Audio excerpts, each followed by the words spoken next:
Good. All right, welcome everyone. I would like to call to order this August 20th, 2026 meeting of the Madison Planning and Zoning Commission. We have 4 public hearings tonight, so I would first like to just read through the process for public hearings. During the public hearing, the applicant will be invited to present the application, explaining to the commission and others present what is being requested. The applicant or staff will share all application materials on the screen as needed. Comments of town agencies will be read for each application if there are any. There will be clarifying questions from the commissioners. Then there will be an opportunity for clarifying questions from attendees. For Zoom attendees, please raise your hand through the Zoom platform and wait to be called on and unmuted. As this public hearing must be recorded, attendees will state their names and addresses before asking their questions. Next, those who wish to support the application may come forward, and then those who oppose the application may come forward. Again, it is necessary for speakers to identify themselves each time they speak by stating their name and address. The applicant will then have an opportunity to address any questions or concerns raised by the public or commissioners. And once the public hearing is closed, the applicant is free to leave or remain for the balance of the regular meeting, during which the commission will try to reach a decision on each application. Each applicant will be notified in writing as to the decision of this commission and has a right to appeal to Superior Court if desired. Decisions of this meeting are available the day after the meeting by calling the Land Use Department at 203-245-5631 after 9 a.m. All actions tonight taken by the commission will be by roll call, and commissioners and staff will identify themselves for the record before speaking. Seated this evening, you can have a little distraction. Seated this evening are members Mike Bugda, Michelle Clark, who's an alternate, Max Caroon, Jeff Downs coming in on Zoom, Vice Chair John Duza, Secretary John Morgan, who's on Zoom, Bob O'Connor, and myself, Carol Snow, Chair. Oh, actually, we have Janet Peckinpah. So how about we see? Janet Peckinpah's missing tonight, I think. Yes. Her absence. Will you see? Okay, thanks, Michelle. Staff present this evening is Aaron Mannix, Town Planner. The recording of this meeting will be made available on the town website for viewing. Additionally, I would like to ask that we treat each other respectfully throughout the meeting, and a reminder to please turn off your phones. The town planner will now read the legal notices. Notice is hereby given that the Planning and Zoning Commission will hold a public hearing on Thursday, August 20th, 2026, beginning at 7 p.m. in Meeting Room A, the James Madison Room, Town Campus, 8 Campus Drive, Madison, Connecticut. This is a hybrid meeting, and attendees may also join via Zoom webinar through either the webinar link or call-in information. The webinar ID is 915-8196-6735. And the passcode is 452138. Dial-in number is 1-646-558-8656. The following applications will be heard. Number 26-26, Boston Post Road, US Route 1, Madison Center Project, Phase 3, Zone D District. Applicant is the Town of Madison. This is a major downtown village district alteration for road, pedestrian, and landscape improvements along the Boston Post Road in the downtown area as part of the originally approved Madison Center project. Application number 26-27, Boston Post Road, US Route 1, Britton Lane, and West Wharf Road, zones R1 and R2. The applicant is the Town of Madison. Major downtown village district alteration for pedestrian improvements, including sidewalks and crosswalks on Boston Post Road, US Route 1, Britton Lane, and West Wharf.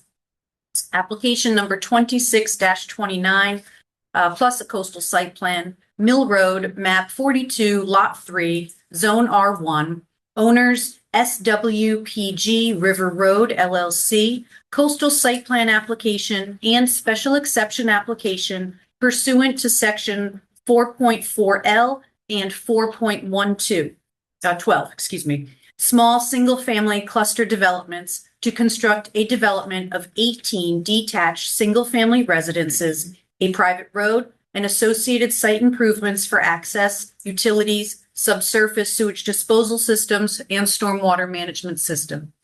Copies of these applications are available for inspection in the Land Use Office. Further details on how to participate in the webinar are posted on the Town of Madison website, www.madisonct.org. All written correspondence can be submitted to the Land Use Department via email at landuse@madisonct.org. Dial 203-245-5631 for assistance. Dated at Madison, Connecticut, this 27th day of July, 2026. Carol Snow, Chair. This was published once in the Source on August 6th and once on August 13th, 2026. Thank you, Erin. We've received a request from the attorney for 26-29, special exception in coastal site plan Mill Road, that we reorder tonight's agenda and open that public hearing first, so he can provide a brief statement and then immediately request that the public hearing for 26-29 be continued to our September 17th, 2026 meeting. So first, could I have a motion that we restructure the agenda accordingly? Thank you, Mike. Second. Michelle, any further discussion about it? All in favor? Aye. And Jeff, yes? Yes. Okay, so could I have a motion then to open the public hearing for 26-29 plus the coastal site plan Mill Road, map 42, lot 3, zone R1, owners SWPG River Road LLC, coastal site plan application and special exception application pursuant to sections 4.4L and 4.12, small single-family cluster developments to construct a development of 18 detached single-family residences, private road, and associated improvements for access, utilities, subsurface sewage disposal systems, and stormwater management system. Could I have a motion? So Thank you. That's from Bob Gunner. And a second? Mike Boda. Second. I got my first. And any further discussion? All in favor? All right, so the Aye. public is open, and I'd like to invite the attorneys. You're welcome to have the microphone. There's a microphone here. You may not need it. The actual room microphone is right there, but if it seems louder, it doesn't catch Right, with that. on the transcript. Let you know. Good evening, Madam Chair, Commissioners. My name is Chris McKeon. I'm an attorney, live here in Madison at 31 Hotchkiss Lane. I'm here tonight with my colleague and co-counsel, Marjorie Shansky, on behalf of our client, the owner and applicant, SWPG River Road LLC, whose principal is Bob Paolucci. As you may know, Bob lives in Madison with his wife and daughter, and he is the founder of Principal Wealth Partners, a town business which employs 30 people here in town. As you may also know, he recently developed, and we were before you for a site plan approval for the building that he built at 48 Wall Street, which is the headquarters for his Principal Wealth Partners business. In April of this year, Bob purchased the 5.548 acre parcel at the intersection of River and Mill Roads for the specific purpose of building a small cluster development, which is permitted by special exception under section 4.12 of the Madison zoning regulations. He assembled a team of proven local professionals who have all, together with Bob, spent the last 4 months designing and engineering a truly beautiful community development of 18 new single-family homes, which comply with every requirement of section 4.12 and the other applicable codes and standards and regulations. Mr. Paolucci is very excited about pursuing this project based on the clear and obvious need for this type of housing in Madison. He has noted that Madison is currently experiencing a 30-year low in available housing inventory. His numerous clients have frequently and repeatedly requested and expressed the desire for smaller, new, individual homes with reduced maintenance responsibility and cost. Like all of us, he has watched our residents who are aging and who wish to reduce the size of their homes and their maintenance and repair obligations leave for other towns and states because they have no options available in Madison. Bob's purpose in pursuing this project has been repeatedly recognized and embraced by this commission in its housing policy discussions, in its enactment of Section 412 back in 2013, and in the recent Plan of Conservation and Development. One of only 7 stated policies in the POCD is to diversify Madison's housing supply to meet the needs of households with a range of incomes, family size, and ages. Numerous town plans, studies, workshops, and forums have concluded what we all already know. There are simply not enough housing options in our town. Through this application and proposed project, Bob is taking action rather than just paying lip service to the problem. Yesterday, our team became aware of a group of neighbors that has plans to oppose the application and have hired an engineer to allegedly support the opposition. That engineer, who makes a living opposing development, has submitted a report. We are requesting a continuance of the public hearing to respond to yesterday's report and other correspondence from neighbors. Additionally, Mr. Paolucci needs time to reevaluate his plans for this property and to consider available alternative ways to pursue his goal of providing more housing opportunities for people in the town where he lives and works. Accordingly, we request that the public hearing be continued to the September 17th, 2026 regular meeting of the commission at 7:00 p.m. here in Meeting Room A, Town Campus, 8 Campus Drive, Madison, Connecticut, at 7:00 p.m. Thank you. Thank you. Could I have a motion then to schedule to continue this hearing until September 17th? Like to, John Morgan, second. Any further discussion? All in favor? Aye.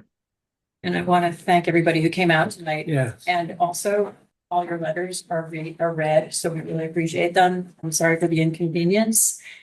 But I think actually this is kind of a dress rehearsal, so we'll have more chairs next time or be in a bigger place. Bigger room. But thank you for coming and turning out on this rainy night. Excuse me. We didn't hear that. When is it rescheduled for? September 17th? September 17th. Yeah. Or if it might change. Is there gonna be a proposed change prior to that? I don't know. We'll The find out. It will be posted. application materials are available linked to agendas, and the current links on all agendas now are the applications online. So as documents are added to that application, they're visible Okay, fine. to the public. So you can continue to use your If there's links. something to change, it would need to be 15 days before the hearing. The regulations are, yes, there's not going to be further discussion about this application now that the hearing has been continued to September. So if you have questions, But as far as the process. No, the goes, motion- the the- information comes in, it gets uploaded as soon as it's received. if you have questions about the public hearing process, I'm happy to answer those through a call in the office. Absolutely. I just want to say it was very hard to find that application and I had to call land use twice to figure out how to find the application and she very kindly walked me through it and I still couldn't access it. We have a paper copy here in the office. You're welcome to come. And that- All records are on file here in the land use office as well. And always call or contact Erin, email or call. That's If you not have any the website. issues with getting access to. The land use email I have access to. Absolutely. Yeah. That reaches our department. Nice. Right, People discuss that. Here, David.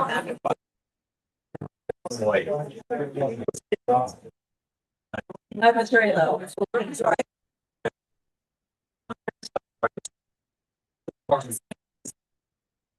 I've already done that. You don't do this one, it's 10:30 G. I know. Hey, let's, you know, breathe through like 3 minutes. Maybe that's all. We do have other public hearings. So Guys, we have conversations. We could take them into the hallway or one of the other rooms as well. You know, we all kind of. Sorry.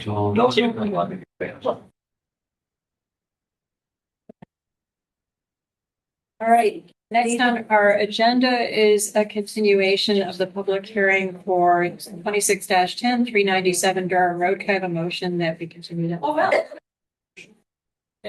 By Michelle, any discussion? All in favor? That was, I'm sorry, just catch, so that was, John, is it? John motion and then Mike second. Michelle. Oh, John Michelle, thank you. Okay, so. Close to the. I can get it for you. It's okay. Thank you for offering a seat in the crowd. No, take it.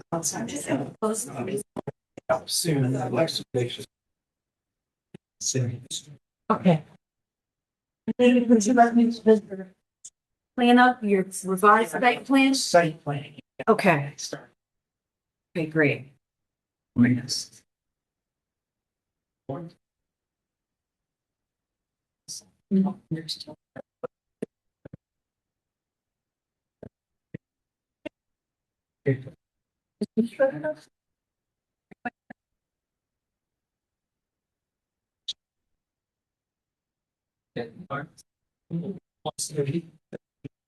I believe screen sharing is on this TV now. And I can.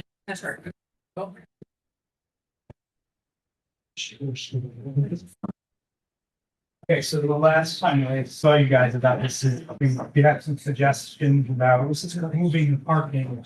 And so we did manage to move the parking in here, and taking it further away from the road and Now it's locked. it reduces the amount of sidewalk that's okay. needed. That, we added some lighting, there are bollard light.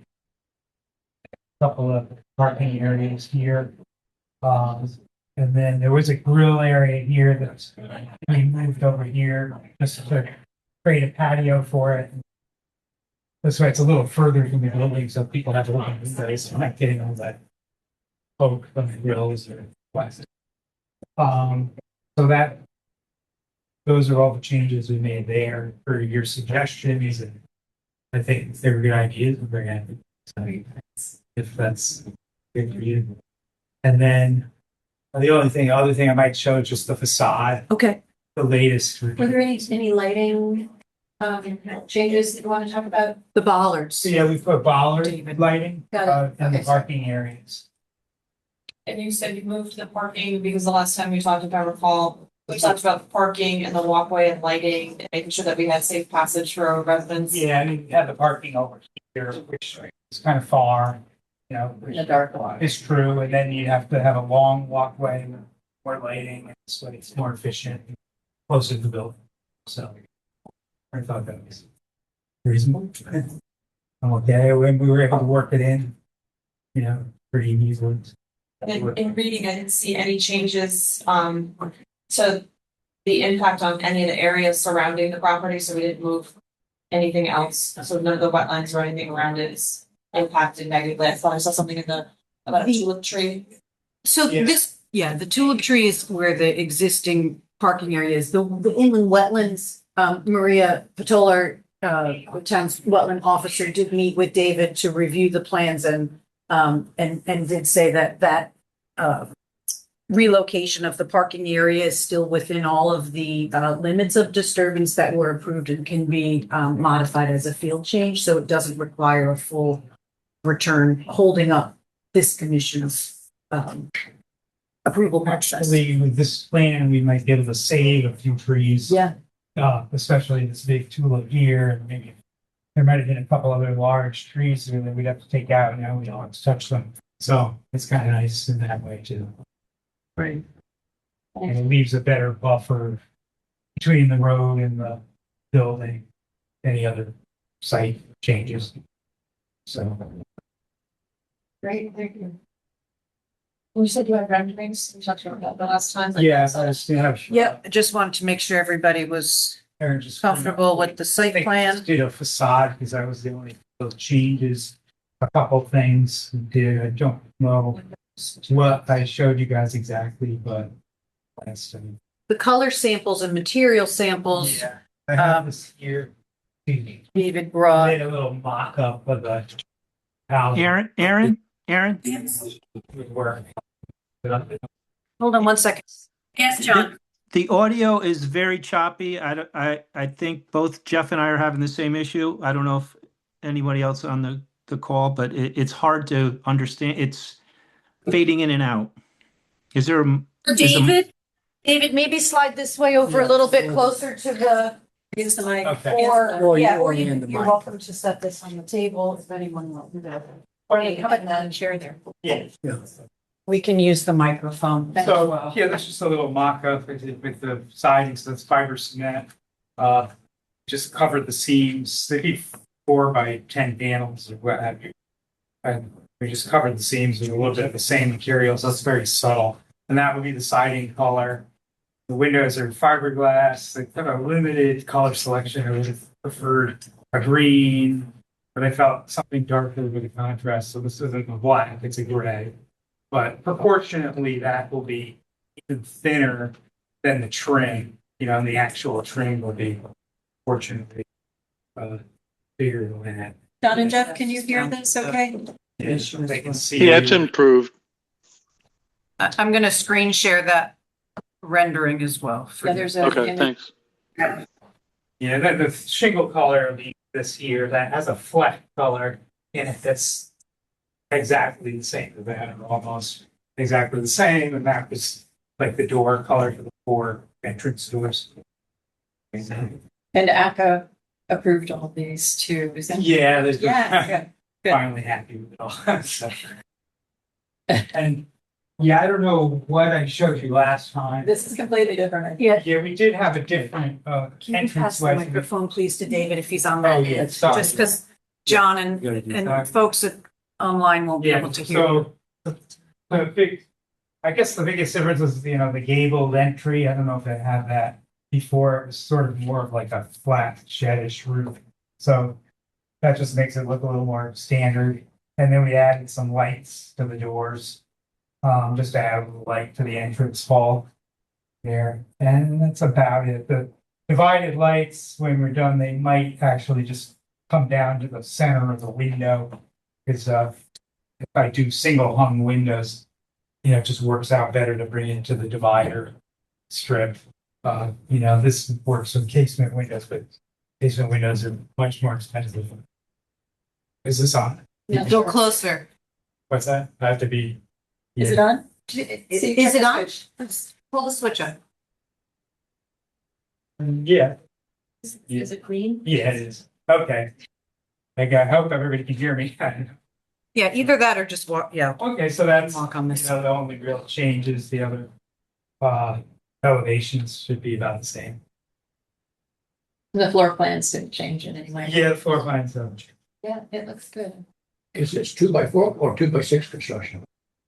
Well, it would be 2x6 if I do it that way. I'm actually looking to do the walls anyway, maybe have structural insulated panels. I just always thought it's a much superior construction method. You have much more structural stability. The building doesn't move as much. It comes as a package with the insulation and everything already there. The roof would still be kind of a vented truss roof, just because the cost of SIPs and structural elements for that. But it's very easy to pack insulation into those if you design it and vent it properly. So, in that area of the building, it's easy to insulate. Yeah. So we've got. Any other questions? Any other questions from commissioners? Jeff and John, questions? Not here, no. Okay, great. No, I'm all set. Any questions from people in attendance? Yeah, where is this? Where is it? Yeah. The address, it's on Durham Road. It's 397 Durham Road, so you know where the golf range was? Yeah. On Route 79, it's just north of that.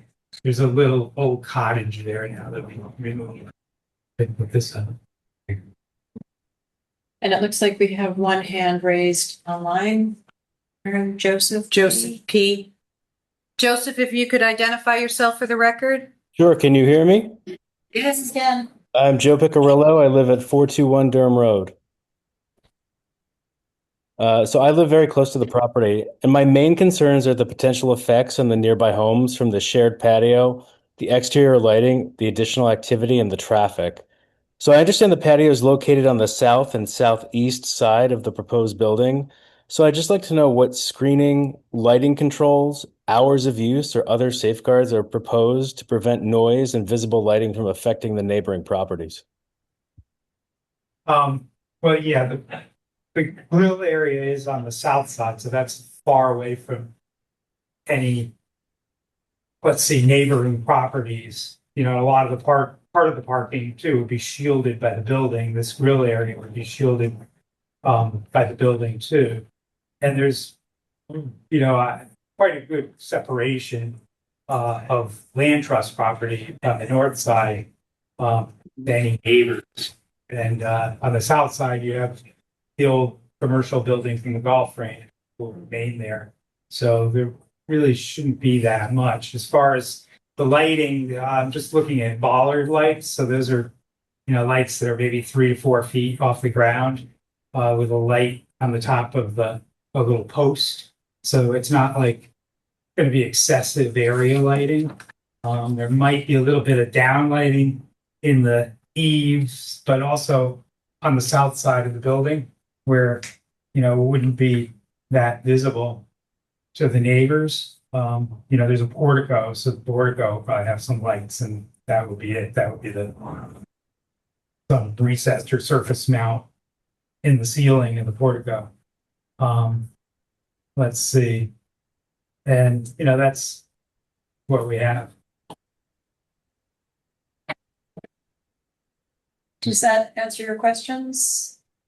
It does. I appreciate it. Thank you very much. I think the one final question, just to double back on my initial query, just in terms of noise level and a particular concern for the shared patio where there might be parties or music playing, is there any sort of, noise?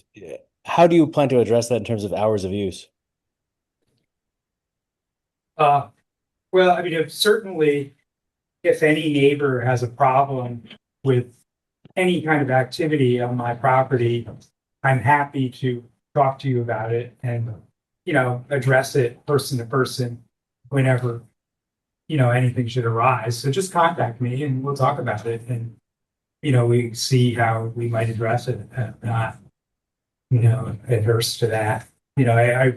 I'd be sensitive to that as well. I'm not gonna, necessarily allow people to have large parties, many vehicles, what have you, because it is a multi-unit building, so they're going to be living with neighbors as well, so they'd be disruptive to each other, on the same property. So that could cause tensions and conflicts amongst the tenants as well. So I certainly wouldn't be interested in encouraging those kinds of conflicts. Thank you. Yes, question. So I apologize. The last time I was here, you were. Could you say your name My and? name is Lauren Savino, 45 Brentwood Drive. Thank you. The last time I was here, we were talking about dog and cat kennel in the old golf range. Right. This is that. No. No, this is different. a totally separate Are you application. taking the tree and everything down? Are you connecting the two? This is a apartment building? Yeah, this is a separately deeded piece of property.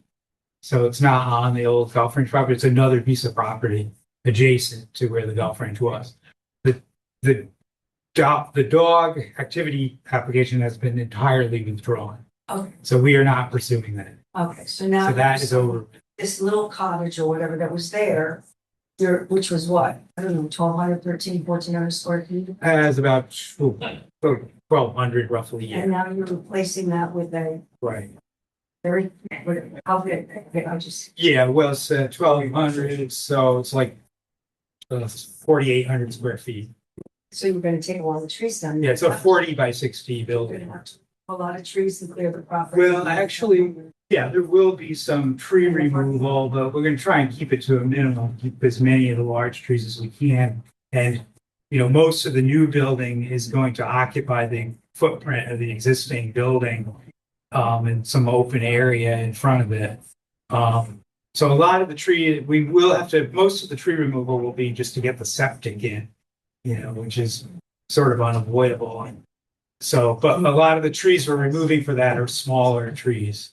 Well, you have parking and the people are living there. I guess it's a multi-unit building. They're gonna have to park somewhere. I guess I'm just wondering. Right. All of a sudden, something small turns into a massive amount of trees and, wildlife habitat, fragmentation again, habitat loss, natural corridors for wildlife. There are towns that have natural resources inventory that really makes sense to do to find out how we as a community can live with wildlife. And I'm not blaming you and trying to say they're the problem. It's just a big concern that all these buildings and developments are happening And we're really not necessarily taking that into consideration is the ecosystem, which well, Yeah, it's very a big property. sympathetic to your arguments, and I've done a lot to encourage that on my own property, actually converting the golf range from a golf range into the solar farm.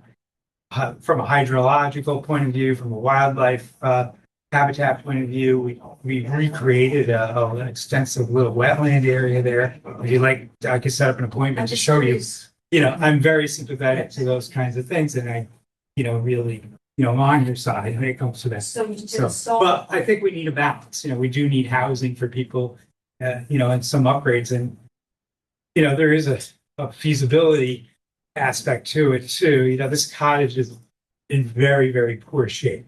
So it's not something that is feasible to renovate and as a single family structure. The only way to make this viable is to have some kind of a multifamily structure. If I'm, going to do it as a commercial enterprise where, it's rented out to somebody. Or the landowner or the owner of the buildings who collect rent. Right. Well, of course, but that's, the way things How work. come you didn't put that in it where the golf course is? So it was already an established goal. That you could have taken down and put up a large building. So you wouldn't have to remove all the certain things. Yeah.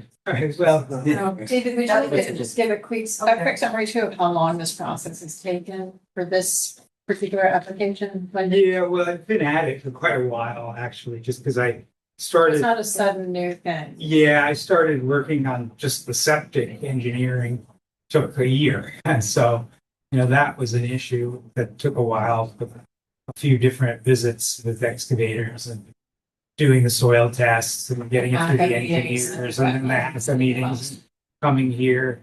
True, I've been distracted myself, not always focused on because of other projects that I work on, things that I do. But, I'm hoping now that I can put some more focus into it once I've gotten it through here and get it. And so after this process, then D comes in for environmental protection, is that standard? This application has already been reviewed locally. Okay. It does not require state permitting from DEP. Local jurisdiction for inland wetlands and permits have been issued by the agency already. Thank you. Joseph P. has his hand raised still. I don't know If that's just still up there. Do you have another comment, Joseph? I do, and I appreciate everyone's consideration for this. I just wanted to follow up briefly on the question about the patio. Since there doesn't appear to be a defined restriction on the use of the shared patio, I would ask the commission to consider, as any condition of approval, reasonable hours of use for the outdoor patio and appropriate restrictions on the amplified music or any other activity that could create noise affecting the nearby residential properties. As he suggested during my previous question, it makes it a personal conversation between me or neighboring properties and him, and I think it should be more of a structured, an ordinance or something in that vein. Thank you. Thank you. Right, if there are no further questions, that I have here. Oh, sorry, I didn't see you. Oh, that's okay. Richard Valentino, I'm on Fairfield Road, right down the street. Kind of piggybacking off the question about trees. Doesn't seem as if, correct, no. Now, was that taken into consideration? And the reason I'm asking you is, I think we've all witnessed what's going on here. And there, where was developing this property not far from here, pretty much just level on trees. And it does have a significant impact. And so I can appreciate you said the process is going on for a while, but do you take into consideration trees and impact? David, do you want to respond to that? I think his question is more for No, the the question commission. is for you. Well, so the public hearing is about the application. I will just quickly say that to several points about natural resources inventories, I think we have that scheduled to happen in Madison. We have a tree advisory committee, is it ad hoc committee? Who are writing, who are compiling information and making proposals, as you may know, our regulations are undergoing revisions, and if we can add some of those either through ordinance or through our regulations, some of the proposals that are really good ones about at least identifying where the major trees are, so we know what we're working with, and if we can extend it. But right now, we don't have that in our regulations, and I don't think we have it in our ordinances. So we do the best we can with what we have, as far as our regulatory. Maybe I could add one thing if you go back to the site, we did include a rain garden there to capture the roof runoff. So, that is an enhancement for the environment. And it's a pretty good size, and we have a mixture of native plants in there and it's a maintenance thing too. To keep the native plants viable, you have to expend some effort to keep, the invasives out of it if you want a rain garden to, continue to have that native characteristic here to it. So, really, we're doing our best, but at the same time, we need to have some kind of compromise. We can't stop all development. We do need, some reasonable development. And, what attracted me about this too is that it's a small infill development. What people don't like, and I personally don't like, is like what they did up here. They come and they cut down all the trees. If you have smaller lots that can be redeveloped for somewhat denser, development, instead of single family homes, maybe 2, 3 units, 4 units, 5 units that are dispersed more broadly throughout the town, you actually have a better kind of aesthetic for the community, and more kind of integrated neighborhoods where everything blends in a little better. So it's sort of a model that I kind of support, and I think is better than, what you see happening where they're, clearing large lots with existing forests. Okay, thank you. Are there vacancies on the tree advisory committee? I would encourage everyone to get involved if possible. Well, it isn't just that. I mean, a tree ordinance. I've been in meetings before where many people said, why doesn't this town have a tree ordinance? A gentleman stood up and said, there's been like 150,000 trees taken down over the last 10 years. Okay, And I'm not saying you can. we're going to move on and get back to this application. Thank you for your comments. Could I have a motion to close the public hearing then and move to deliberation? Second by Paul Connor. Any further discussion? Favor? Jeff and John, you're with us? Yep. We can take them right now, since you don't need to present. We can take the mic back. Yeah. You're not. We may I need won't it for leave. commissioners. Yeah. The- My thoughts, I think there's been a significant improvement from what we saw in the beginning of this project, and we really appreciate that. Down to the details of the trim. We appreciate ACA's input, which is advisory, but I think they've made a difference too. Any other thoughts or comments? Well, I think the environmental issues, right, those came up, we did consider them, but that was the year, even 2 ago, when we approved the 4,800 square feet. So that, we crossed that bridge quite a while ago. And sure, it's a consideration. I think also the example down the road might influence that us in the future, but it's neither here nor there. On this, the question on this is the patio. Do we want to include any type of condition? Can we include some type of I condition? don't know I that understand it's we can, because it's not within our Jurisdiction. It's not, yeah. No, that's, That ordinance, I would think. that would require an ordinance.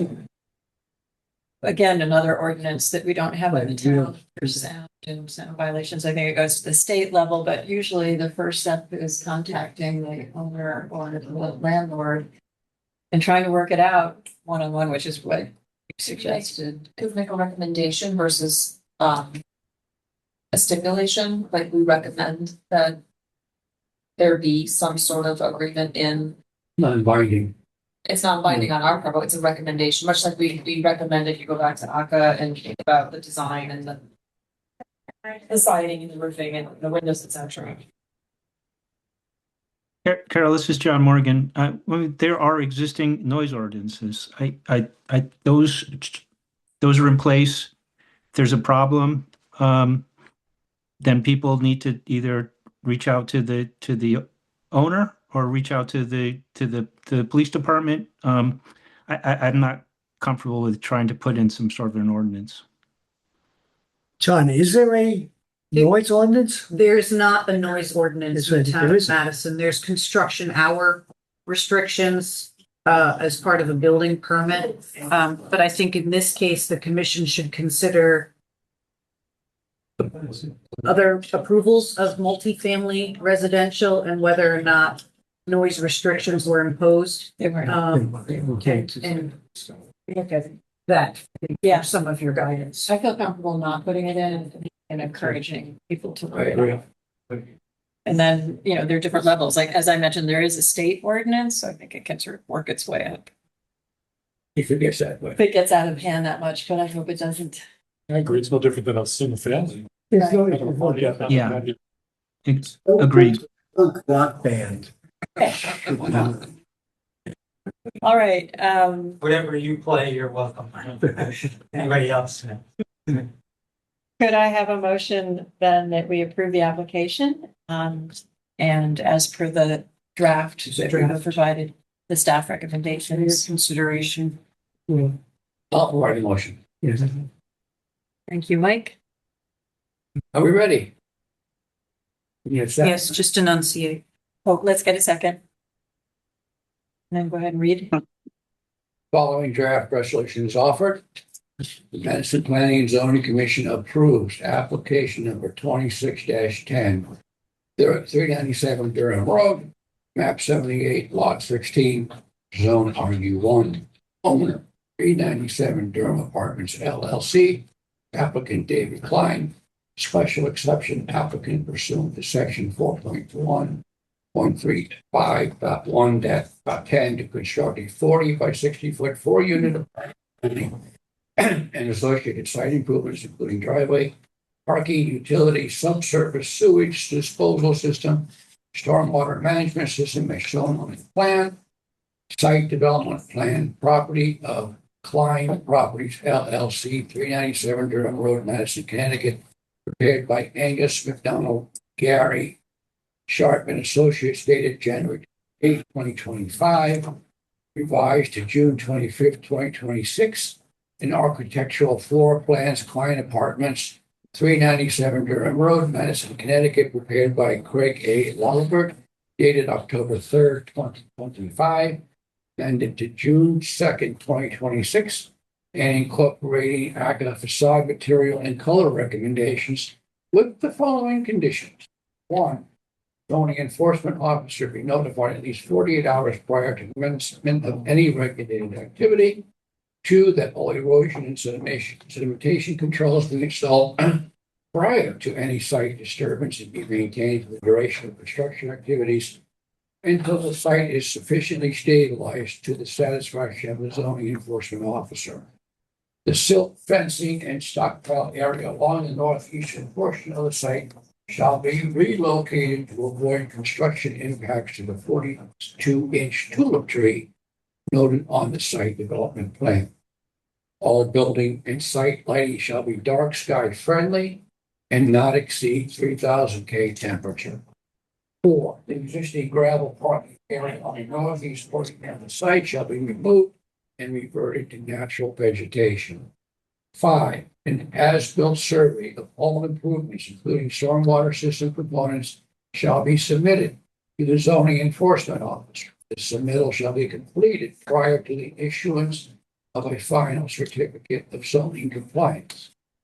In the event that changes to the approved plans were required as a result of other agency permitting to support the proposed activity, the Madison Planning and Zoning Commission reserves the right to review said changes that may require modification of this approval. This approval is made based upon the finding that the proposed use is permitted use for section 4.1.35 of Appendix 1, and that the standards, prerequisites, and conditions specified by the regulations have been met. Public convenience and welfare will be substantially served, and the appropriate use of neighboring properties will not be substantially or permanently injured. Effective date of this approval, September 3rd, 2026. Thank you, Mike. Any further discussion? All in favor of the approval? We are done. We're good. Thank you. All right, thank you. Thank you, David. Take care. Next on the agenda, we have 26-26 Boston Post Road, US Route 1, Madison Center, Project Phase 3. Zone D District, applicant Town of Madison, major downtown village declaration for road, pedestrian, and landscape improvements along the Boston Post Road in the downtown area as part of the original improvements center project. I have a motion to open the public hearing for this application. Mike Gogda, second. Bill, any discussion? All in favor? And we invite, I'm just transferring our town engineer, Rob Russo, and his team at SLR over here. okay, great.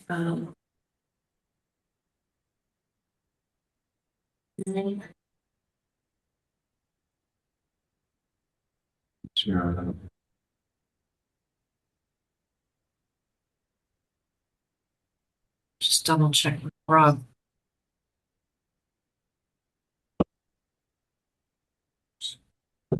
Rob, do we have everyone from your team? Paul?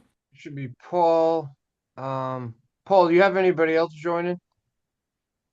I believe Joe is on the call, just in case if something comes up regarding landscaping. Which Joe? And Alexi, Callagher. It's here. I see. Oh, Kelleher. Yep, I got it. I can promote just in case. Jeff and John, is the sound coming through okay for the Zoom attendees? Yes. Okay. Yes, it is. Great. Okay, Joe's coming over too. And you're going to screen share, Rob? Yes. Okay. Okay, whenever you're everyone ready? Yes, sir. We're ready, thanks. Okay, well, good evening. My name is Rob Russo. I'm the town engineer here in Madison. I'm here to present the Madison Downtown Center Phase 3 project. With me this evening is our consulting engineers from SLR, Paul DeStefano, Alexi, and I think Joe Kelleher is on, right, Paul? Yep. So basically, as those of you who are aware, we've been in town for a number of years, where this project basically constitutes finishing the remaining third of the downtown center project. This was originally approved by planning and zoning over a decade ago. It was constructed over a decade ago. When the bids went out originally, due to the high cost of materials and labor at that time, the town didn't have funding, so we went with the selected low bidder, the qualified low bidder, and it was valued engineered. And the value engineering basically got us the 2/3 of the street that you see today with the big brick paver sidewalk, decorative street lighting, the median. Essentially stopping on the north side at the firehouse and on the south side up to Henny Penny. A few years back, approximately 2 years ago, we received additional funding through STEEP grant and Transit Oriented Development TOD grant. Those two grants with some additional town funding is pretty much getting us to the finish line and allowing us to construct this long overdue remaining third of the project. Basically, the plans I'm going to show in a moment are basically consistent with the original plan and the original approval. There are two changes that are being made that I'd like to specifically review, and I have SLR here on for any technical questions you may have. So without any further ado, let me share the current plans. Does everyone have that? Yep, Yes. Okay. So basically, let me start at sheet 2 to see what we have done already. So let's start at that. So basically, this is the post office and the Walker Loading Building on the south side. So all of this, moving west, was completed as part of the prior phase of this, all the way to the firehouse here, which is currently actually under construction, and then this is the Hathaway, but here's the Henny Penny lot right here. So basically, our project is essentially just the continuation of this. We'll be continuing the median. We'll have a flush paver median in front of the firehouse for obvious reasons. The fire department needs to be able to gain access to either direction, east or west or east. Then we'll have a raised median here. That'll be planted with landscaping irrigation. And then we have another flush paver median here. And again, that was at the direction of the fired North Madison, North Madison, Madison Hose Company fire chief, because just in case there's a queue of cars here, the fire department has the ability to kind of jump this island and cross through the intersection. Pretty much though, the rest of the improvements to the west onto Durham Road and to Meg's here are consistent with the prior plan, continuing the brick paver sidewalk. We have landscaping, street trees in each of these islands here. The decorative street lighting that you see out there today is going to be continued. The island arrangement that you see here is essentially what was approved over a decade ago, and essentially mimics what's out there today, except instead of it being either flush brick paver median or raised median, planted median here. Right now, it's currently two double yellow center lines in these approximate shapes, pretty much. If you go out there today, that's basically what it is. So that's pretty much it. This is pretty simple. It's just a continuation of what could not be achieved a little bit over a decade ago. But I would like to call your attention to two somewhat significant changes that we're making here. The first one is in the middle of the street. Right now, in the center median, we have these brick refuge areas. I'm sure most of you have seen them. There are these brick areas in the median here with intermittent landscaping between them. The town feels that over the past decade, it's become a little bit too much with pedestrians walking out of their car and then crossing right in the middle of the street. Hitting these areas, especially with the vegetation and cars coming from either direction. We felt, in coordination with the chief of police, thought the mid-block crossing here is a safer and a more appropriate, crossing, especially at the location that it is. It's generally mid-block from all the majority of the businesses. And this will be an MUTCD compliant crosswalk. The crosswalk will be the same decorative paver design that we have at this end. And then in the next phase, we're going to do the next intersection. We're going to do the same kind of decorative crosswalk over here with the brick pavers. So this mid-block crossing is a new substantial piece of the project that was not included in the original plan set. The other sort of change we're making here is the Tuxas Pond walkway. We noticed that when the original bid came back, it was an alternate to do this sort of decorative entrance to the Tuxas Pond walkway. A few years back, right around COVID, we redid the Tuxas walkway with the new step lighting, new cable railing, and we have that little pocket park on the north side, which I think I think it looks beautiful, honestly. But that being said, this area here, when we were looking at this, the alternate was very significant in cost, and there was a high amount of in my opinion, a little bit overly landscaped and requires a high amount of continuous maintenance. And if we're not able to keep that maintenance, I feel like this area could kind of go by the wayside pretty quickly and not look as nice as it should, especially an entrance to something so nice as the Tuxas Pond walkway. Also, the original design included having to procure an easement from Cumberland Farms, which is again a conversations we haven't had yet, and also really unnecessary. I think the 10-foot wide easement that already exists and recorded is more than enough room to broaden some nice options and an entryway to the walkway.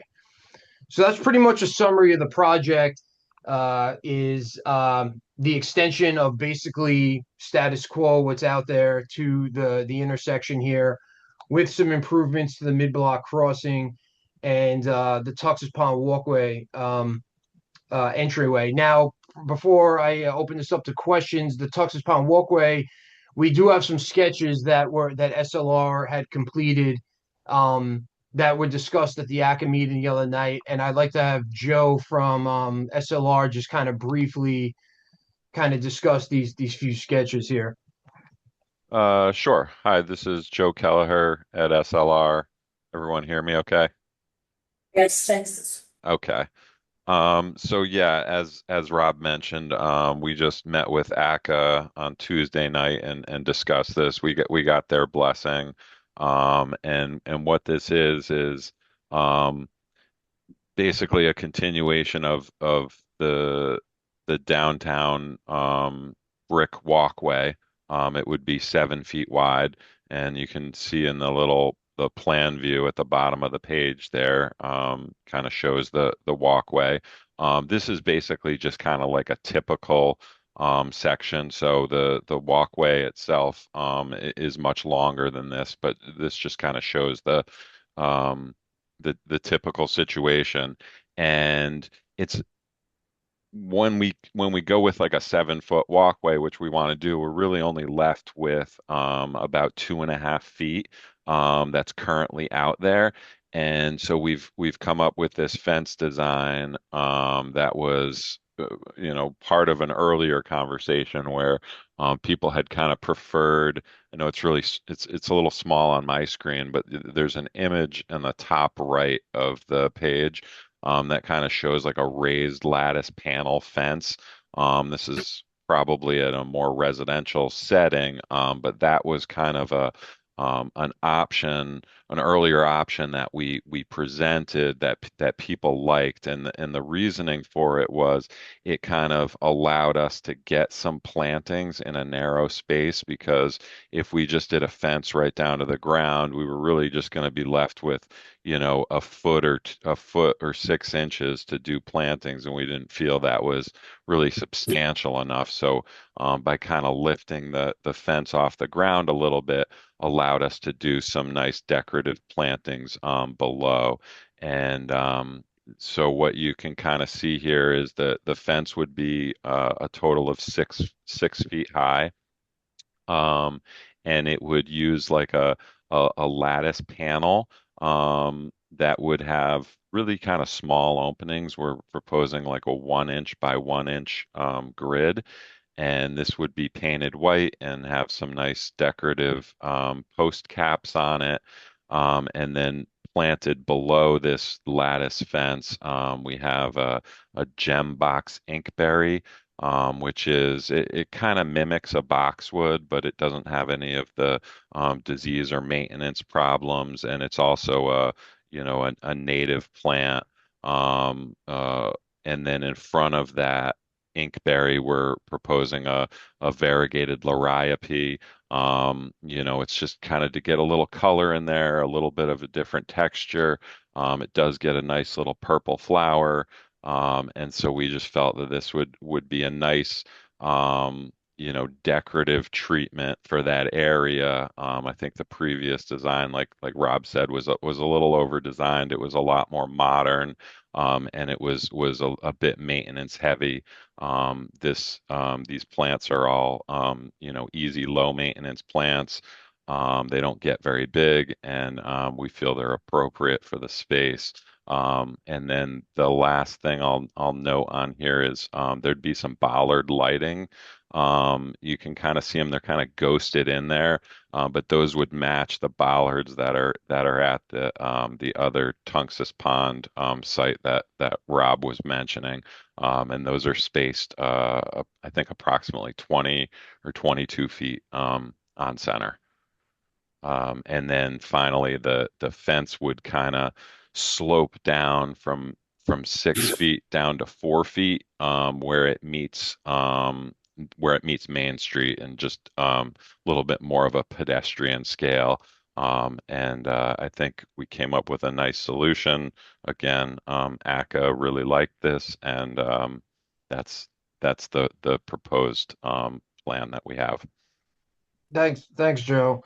And then again, so we have just a couple of the sketches for the sake of time. You know, we have some additional landscaping and some trees that are being, other than the street trees that are being installed, you know, at the majority of those islands there, as well as the grass and plantings in the that center median there. We also have these two little pockets where you know, we're going to do some landscaping with these two trees and some of these additional plantings. This is right at the intersection where the new traffic signal is going to go at Durham Road and Boston Post Road.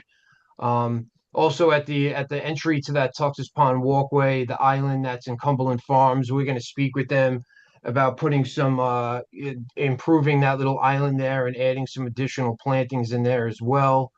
Again, this nothing super critical in here, just again making it look nice. This is an aesthetic project, especially with the decorative street lights and the brick pavers and the granite curbing. We just want everything to look great and match kind of the intent of the original design. And then lastly, you know, this is something I want to bring up, and this is something that's come up in the past few weeks, is in front of the Aerodome building there, part of the original design, had included these small, low growth plantings. And then over time, these plantings have kind of deteriorated for whatever reason, and it remained vacant for a while. And now there's Riverstone in there, kind of to just, you know, prevent any type of hazards. But we had SLR kind of look at this, and I'll chime Joe back in. Right now, we just have a couple options for this frontage of Aerodome that we may or may not incorporate. But I know ACO was particularly excited about option one. But yeah, if Joe, if you could just briefly just go through these two options real quick.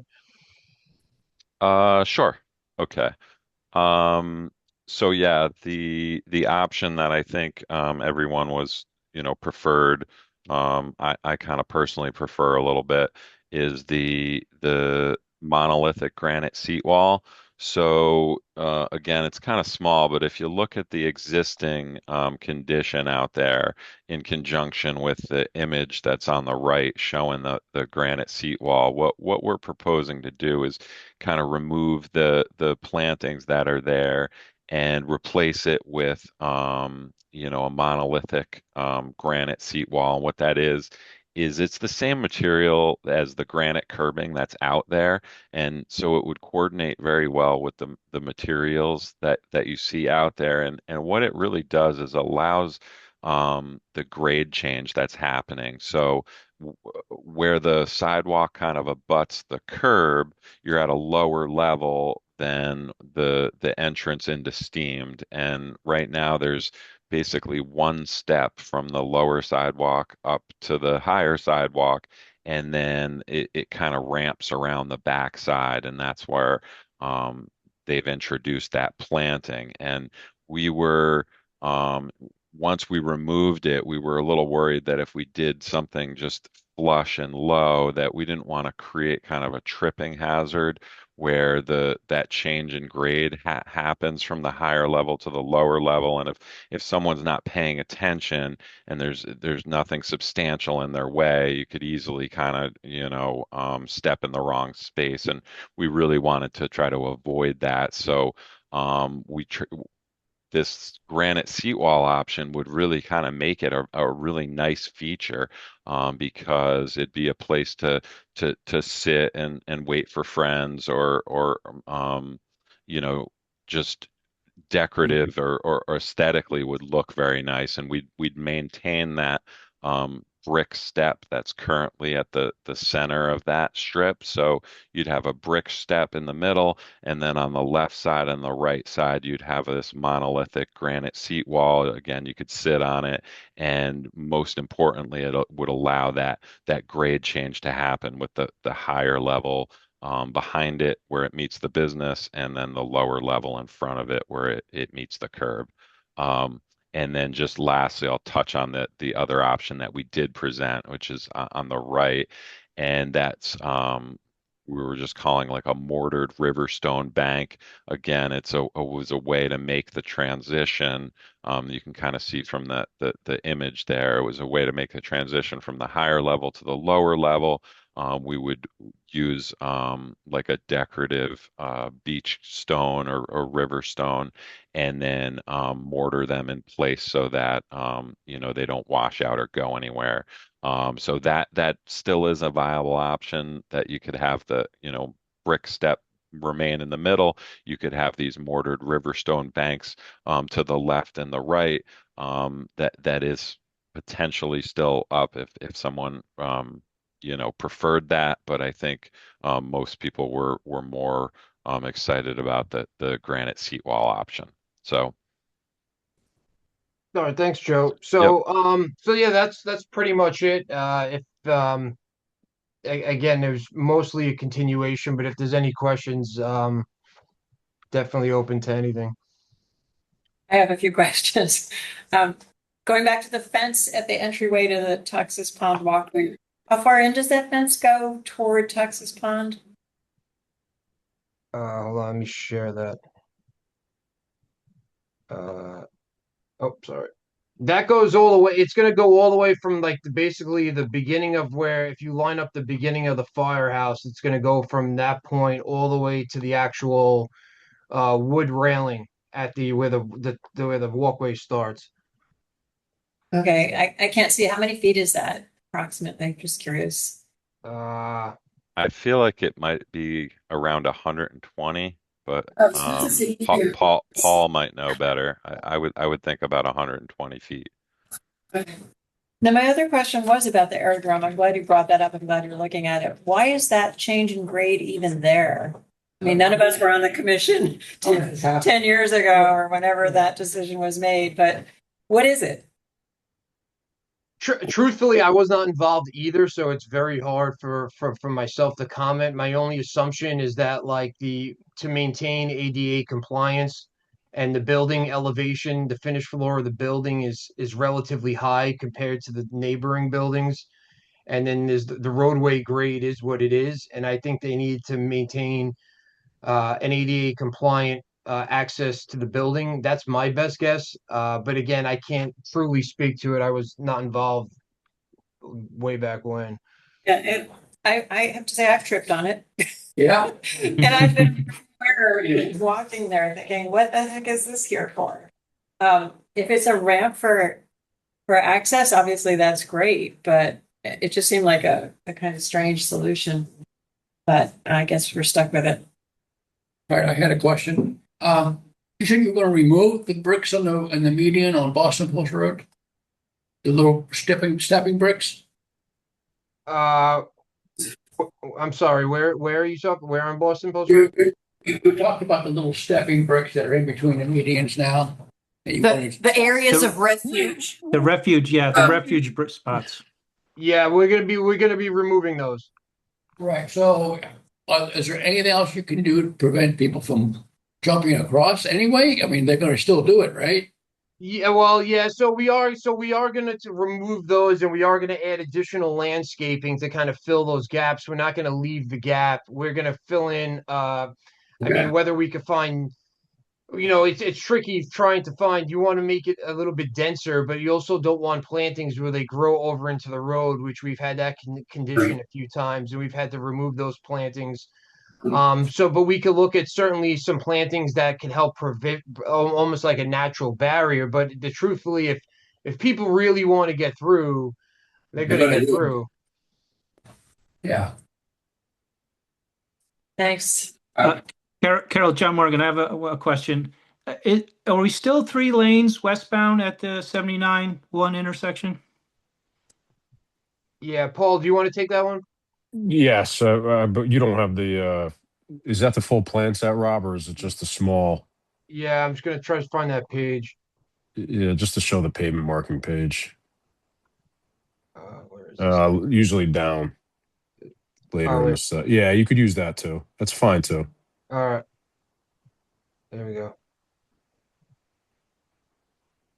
Yeah, there you go. That shows the left turn, right turn, and through Okay, lane. great. Yep. Thank you. Thank you. Yeah. What page is that? I couldn't find that. I think that's the index plan there, but there are signing and pavement marking plans. There should be, Oh yeah. yeah, Except SPM 01 towards the end. that looks like it's at the end. Oh, here it is. There you go. Okay, perfect. Thank you. You're welcome. You're welcome. Yeah, so you're planning on extending the median all the way out, correct? Is that what I'm looking at? It's gonna be extended down, so it looks like it would be Let me go back to the Yeah, so basically this is where the median currently stops, or plus minus. We're gonna put like a nose on it right now. And then from that point on, it'll be a flush paver median. So essentially it'll be flush with grade. You could essentially drive over it at very similar to what it is now. And again, this is for fire department access to be able to come out of the firehouse and head eastbound. So that'll be the situation until you get almost to basically to the Tuxas Pond Walkway. And at the Tuxas Pond Walkway, we'll have this median here, which again will be a raised median with plantings, and this will be irrigated. And then back to at the intersection here, it'll be back to a flush paver median. And this island here and this island here, it's basically near identical to what's out there now, except this will be flush paver median, and this will be a raised planted median instead of double yellow center lines that are out there now.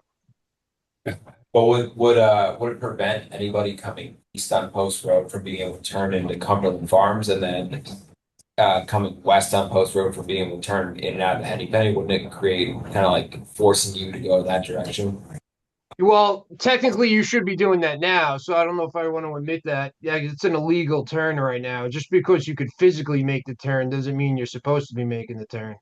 It's double yellow right now from coming east on Post Road, trying to turn into Cumberland Farms. It's a double yellow. I can cross there. You're essentially going to be taking out people's ability to cross that road and turn into those respective gas stations because they're coming the opposite direction, right? Right. Yeah, you can't. But again, my point is you're not supposed to be crossing double yellow centers either. But yes, physically there'll be a barrier now where you can't do that. So from a traffic pattern then, if as you're saying, then if I'm coming east going towards the library, I cannot make the left turn into Cumberland Farms. I have to go all the way down past the library. Yes, you could make the. You cannot go in there. It's literally exactly it's exactly what it is right now. No, it's a double yellow right now. It's just, if you need to travel east, vehicles do not cross over the raised landscape. No, but before Beds. the raised landscape. That's correct, Right. but what you can envision is the raised landscape bed being extended. That was always Yeah, part of that's- the yeah, the intent of this project from traffic improvements and pedestrian walkability. That was not a change from the original. Yeah. The original design. Confirming that that's. So that'll raise up, but then it'll dip down and be flush so that fire trucks can get in and out. So what's to prevent people from doing a little loopy there? Law enforcement. Any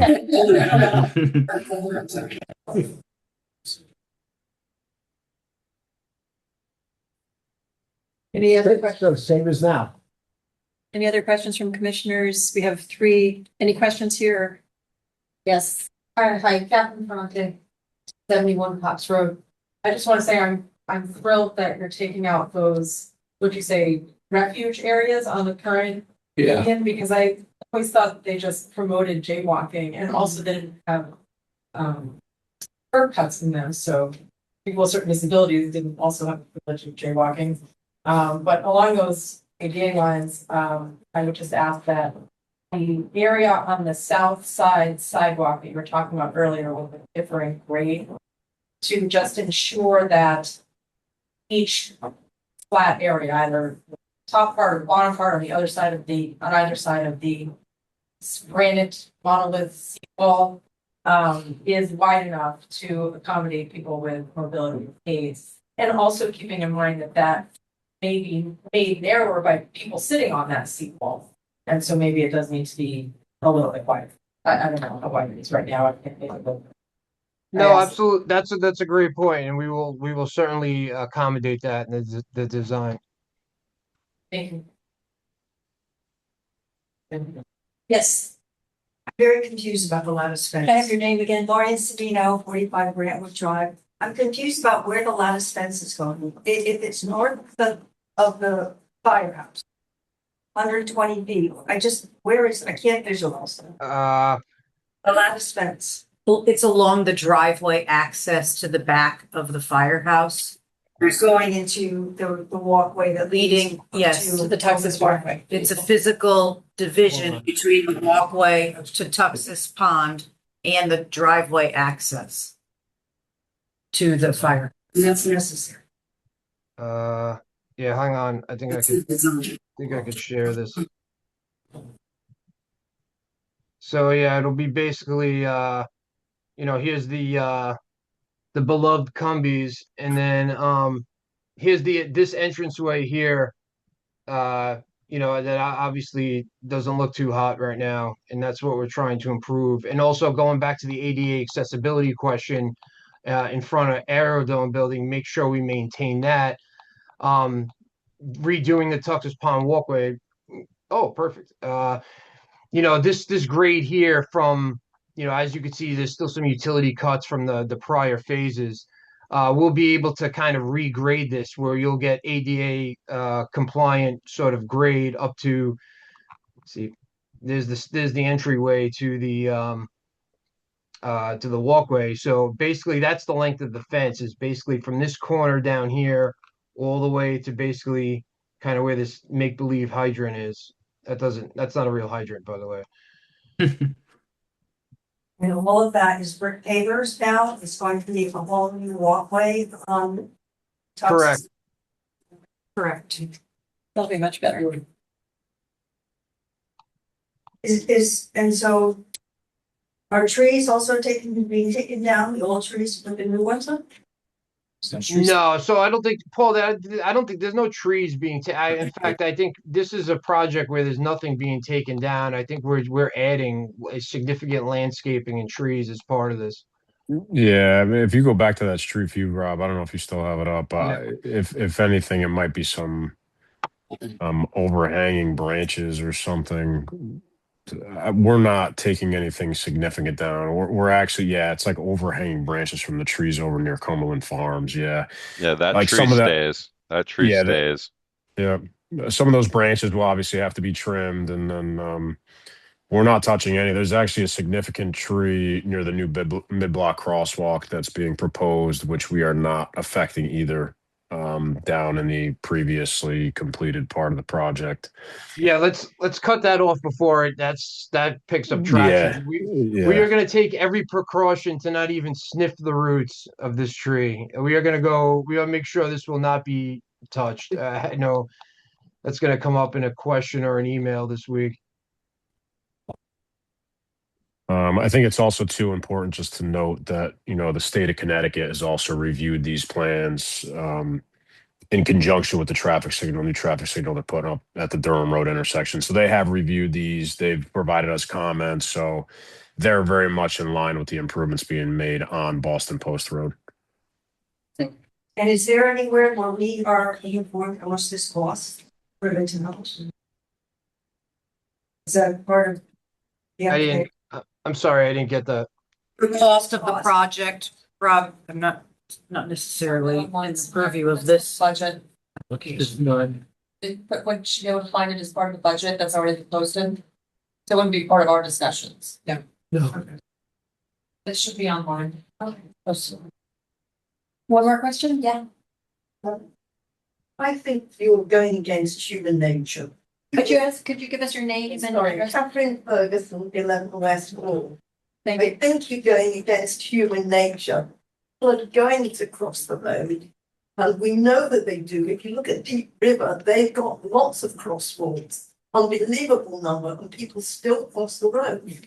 The other thing with that central reservation is that it dips down and then goes up again because there's concrete, and it's really horrible trying to get over that kind of place and go up again. And we're all going to do it. So I don't understand it. They do things a lot better in Old Saybrook. They do use the crosswalks and the plantings are lower. I think the plantings are more attractive in Old Saybrook. So I would actually ask you to go down there and have a look at it. You might also want to go to Deep River and see how bad those are. Thank you. We have two questions from people attending via Zoom. Great now. Betsy and Tom Meehan, if you can identify yourselves for the record. You'll have to unmute.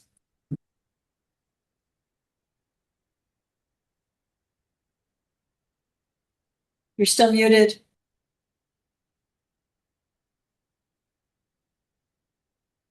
Betsy and Tom?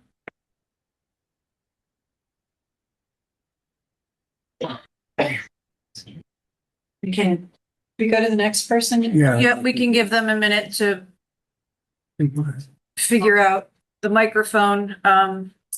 Jess Joseph? Can you identify yourself, Jess? Or did I click Fran? You kicked Fran, me. you bumped first in line. Okay, Fran, can you identify yourself then, please? Right. Thanks. I shall. Fran Brady, 108 Genesee Lane, North Madison.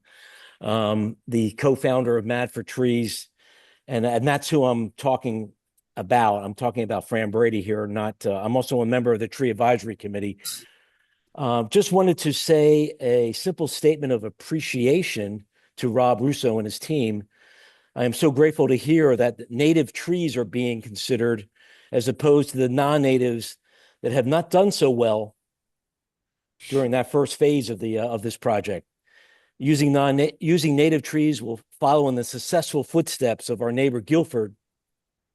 And one more request: as you're installing that wonderful fence toward Tux's Pond, could you also please remove all the tree of heaven that surrounds Tux's Pond and the walkway, so that we can stop having spotted lanternfly flood our Facebook pages with people concerned, because it is a concern. It's a valid concern. But it's right now they're feasting across all parts of our town. Thank you. Thank you. Thank you. We have Jessica Johnson. Okay, Jess, sorry about that. Oh, that's quite all right. Can you hear me? Yes. Fantastic. This is Jess Joseph, 129 Green Hill Road, Madison, and also a member of the Bicycle Pedestrian Advisory Committee. And just wanted to first thank everyone in the room and P&Z members that have to do this way more than I realized, and appreciate your volunteer and your commitment to our town.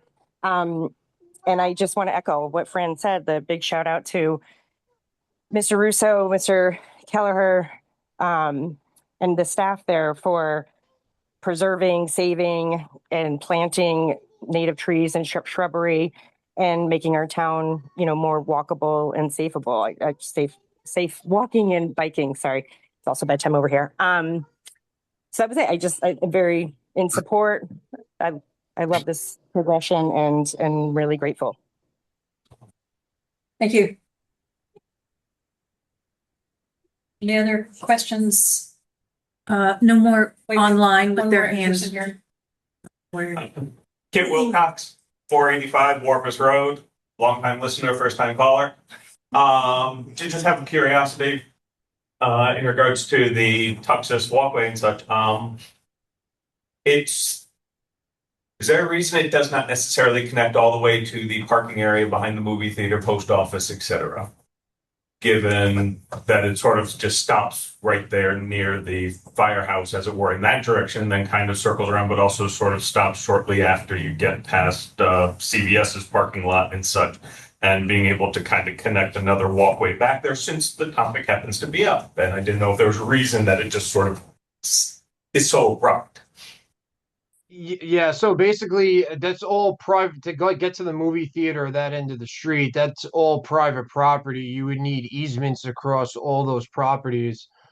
Um, the crossing across Cumberland Farms, and then man, I I'm ashamed I don't remember the property owner's name because he's such a great guy. But when the owner of where the Verizon and Webster Bank, that property is, when we were doing the walkway, we were in close contact with them, and that actually goes over private property as well. So currently there are easements that go over both those properties that were obtained back in the 90s, 96, 95, when this was first done. So to extend this across over other private properties, those of you who are familiar with our downtown center utility project, procuring the easements for the utility services was quite the adventure, to say the least. So, yeah, it's very, very difficult to put like town amenities through private properties. Thank you. Okay, if there are no other questions. If I should put my hand online. I don't. No, it wasn't see that. online. It was in the room.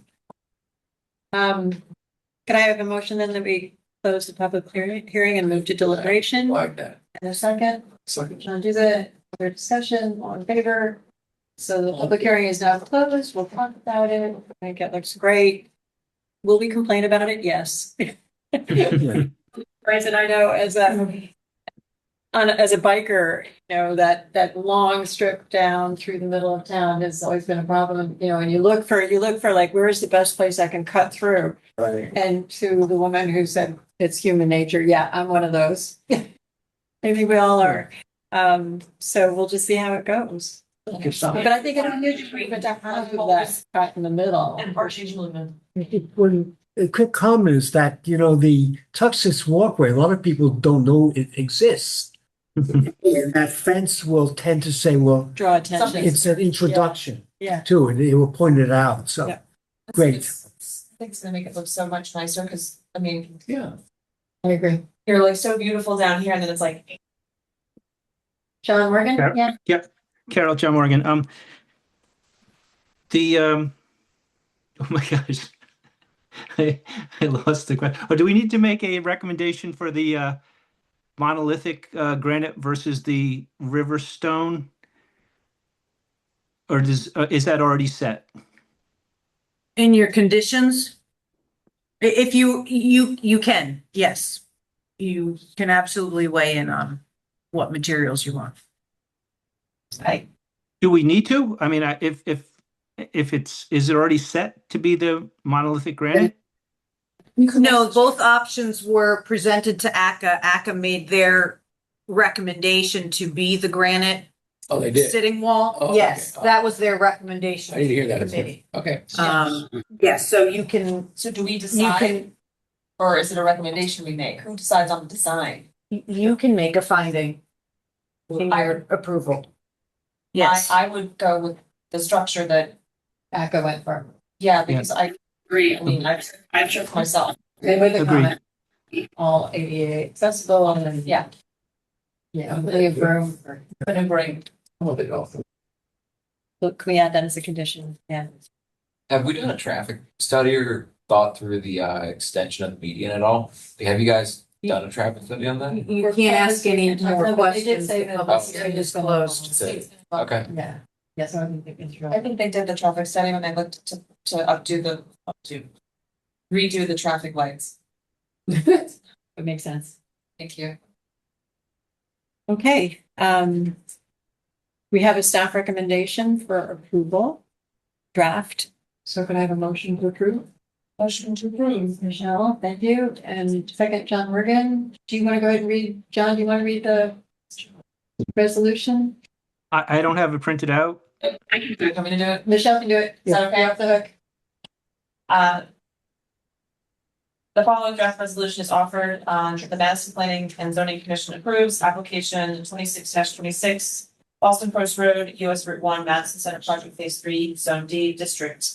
Applicant Town of Madison, major downtown village district alteration for road, pedestrian, and landscape improvements along the Boston Post Road in the downtown area as part of the originally approved Madison Center project, as shown on a plan set, Madison Downtown Center Phase 3, prepared by SLL Consulting, dated April 2020. Following conditions. 1, that the zoning enforcement officer be notified of this 48 hours prior to commencement of any regulated activity. 2, that all erosion and sedimentation controls be installed prior to any site disturbance and be maintained for the duration of construction activities and until the site is sufficiently stabilized to the satisfaction of the zoning enforcement officer. 3, that any existing vegetation that is part of the originally approved Madison Center project continue to be maintained and trimmed to preserve the aesthetics of the streetscape. Any dead trees shall be replaced in a timely fashion. And 4, can we? I could suggest some draft language for you. The improvements in front of the Aerodome building shall include a monolithic granite sitting wall. And that we support ACA's recommendation. Should we say that? Supporting Act's recommendation. Okay. Okay. And We're having taken his shipping. what's Broken out there? You know, these nails or something. That's With the bum hand. You have to continue. Yes.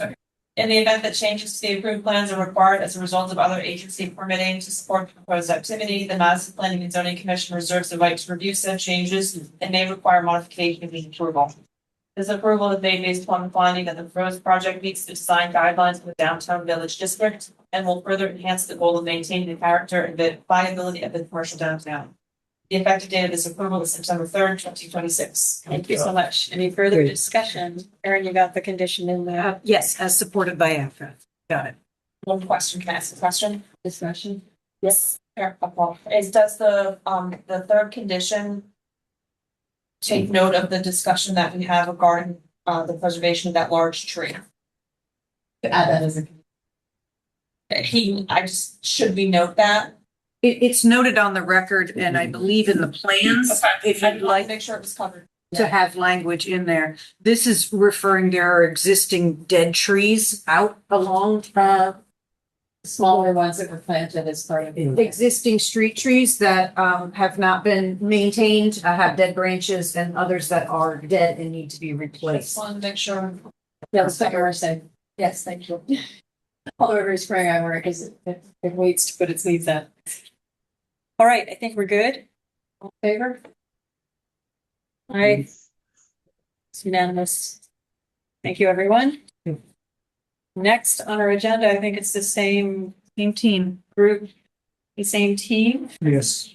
This is 26-27 Boston Post Road, US Route 1, Britton Lane and West Fork, zones R1 and R2, applicant Town of Madison.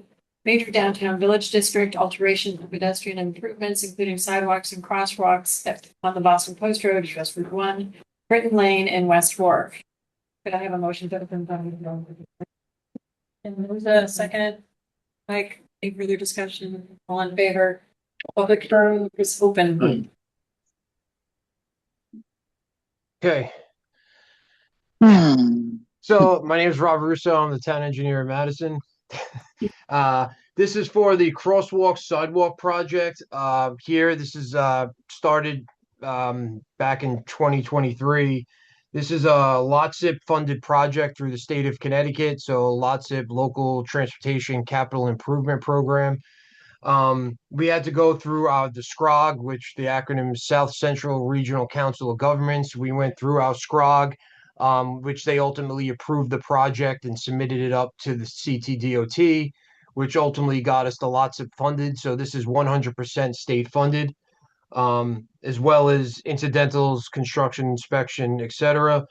The project is also endorsed by the local traffic authority, as previously mentioned, the DOT, Board of Selectmen, Bicycle Pedestrian Advisory Committee, and it's consistent with the town's bike walk master plan, complete streets policy, and finally the town's plan of conservation and development. The project actually encompasses two areas of town. One area that's being permitted under this application, and the other area, the east end of town, connecting sidewalks to all the businesses over by Lenny and Joe's, all those businesses down there, Salt Meadow Park, Hammonasset Park. So that's one half of this project. The other half of the project is, and again, this is specifically identified in the town's bike walk master plan, is connecting ultimately the town green and ultimately downtown to the Madison Surf Club and to the Madison beach areas, because there's really no real pedestrian access. And as noted in the town's plan of conservation development, creating these pedestrian interconnectivities is of vital importance. So basically, this basically connects the town green to the Surf Club Road. Surf Club Road is a sort of, due to its sort of the tidal wetlands there and its tidal influences. We did a demo project last summer. That's the conversation for another day. But this project for this application extends from the green to Surf Club Road.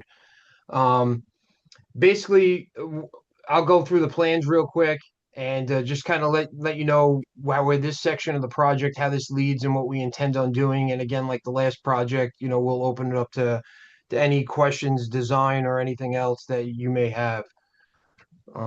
So if you hang on with me one sec, I'll just share my screen. Okay, so I have a normal plan set that we had that we're at almost pretty much final design now, and it has all these different types of sheets. But I'm going, for the sake of presentation purposes, I'm going to use the plan set that was prepared for the Historic District Commission. They're a little bit easier to understand with some of the colors and the rendering on here. So I'm going to start actually from the town green side here. This right here is the town green.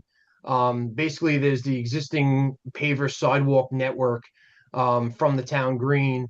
We're going to connect to that network and head west across Cops Road to Britton Lane, stay along the north side of the road, down this way, and ultimately terminate at Boston Post Road.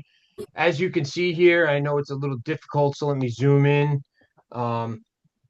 I'll save this for the discussion because I know the tree is going to come up, but basically, in order to create space for the sidewalk, in addition to creating a more geometric intersection, I think at some point in time, whether this sidewalk project happened or not, I think because of the high speeds that are traveled on Britton Lane here due to the poor geometry of the existing intersection, cars basically fly down Britton Lane, usually roll through the stop sign, or you have to look back almost over your shoulder to kind of look east. And again, this was in dire need of geometric improvement. So we're taking the opportunity here to make these geometric improvements to the intersection while installing the sidewalk. Actually, let me back up a little bit. I should note that one of the comments from the HDC, going back to, I think it was May or June, was this was originally proposed as concrete sidewalk. And they had made a great point that, due to this being in the historic district and, we're connecting to brick paver walk here, and you'll see that we're going to ultimately take this to Lantern Hill Road. I know I'm skipping a bit. We're going to actually move ahead and make this actually all brick pavers as well. We had a call earlier this week, who actually gave us the idea, and we thought it was a great idea considering this paver walk coming down Lantern Hill Road, and we're going to be terminating brick pavers here. Kind of makes sense to finish off the north side and do these as brick pavers as well. So let me just back up. Sorry, back up. Okay. So basically, we're going to continue. We're going to do these geometric improvements to the intersection here on Britton Lane, and then we're going to continue west along Boston Post Road. as we follow Boston Post Road, we're going to get closer to the road here. Obviously, it's everyone's pretty much aware of the some of the grade challenges in this corridor here. We're going to be necking it down from a 5-foot sidewalk to a 4-foot sidewalk to limit the disturbance that we need to do in this area. At approximately station 3850 here, we're going to need a very small 2.5 to 3-foot retaining wall along the frontage here. Again, we spoke with ACA about this on Tuesday. We could revisit this at the end of the presentation, but this is kind of the Versalock wall we're proposing, and these are sort of the available colors. ACA's sort of preference was the natural gray to kind of contrast the kind of brick pavers that we're going to use. The intent is to kind of match the color and even the same paver, the Belden brick paver, if available, match the same paver as the downtown center to make the kind of area, our whole downtown sort of historic district, look consistent. So yeah, we're going to be heading west here, necking down to a 4-foot sidewalk, have this, short retaining wall in here. And ultimately the right of way is extremely wide in this area.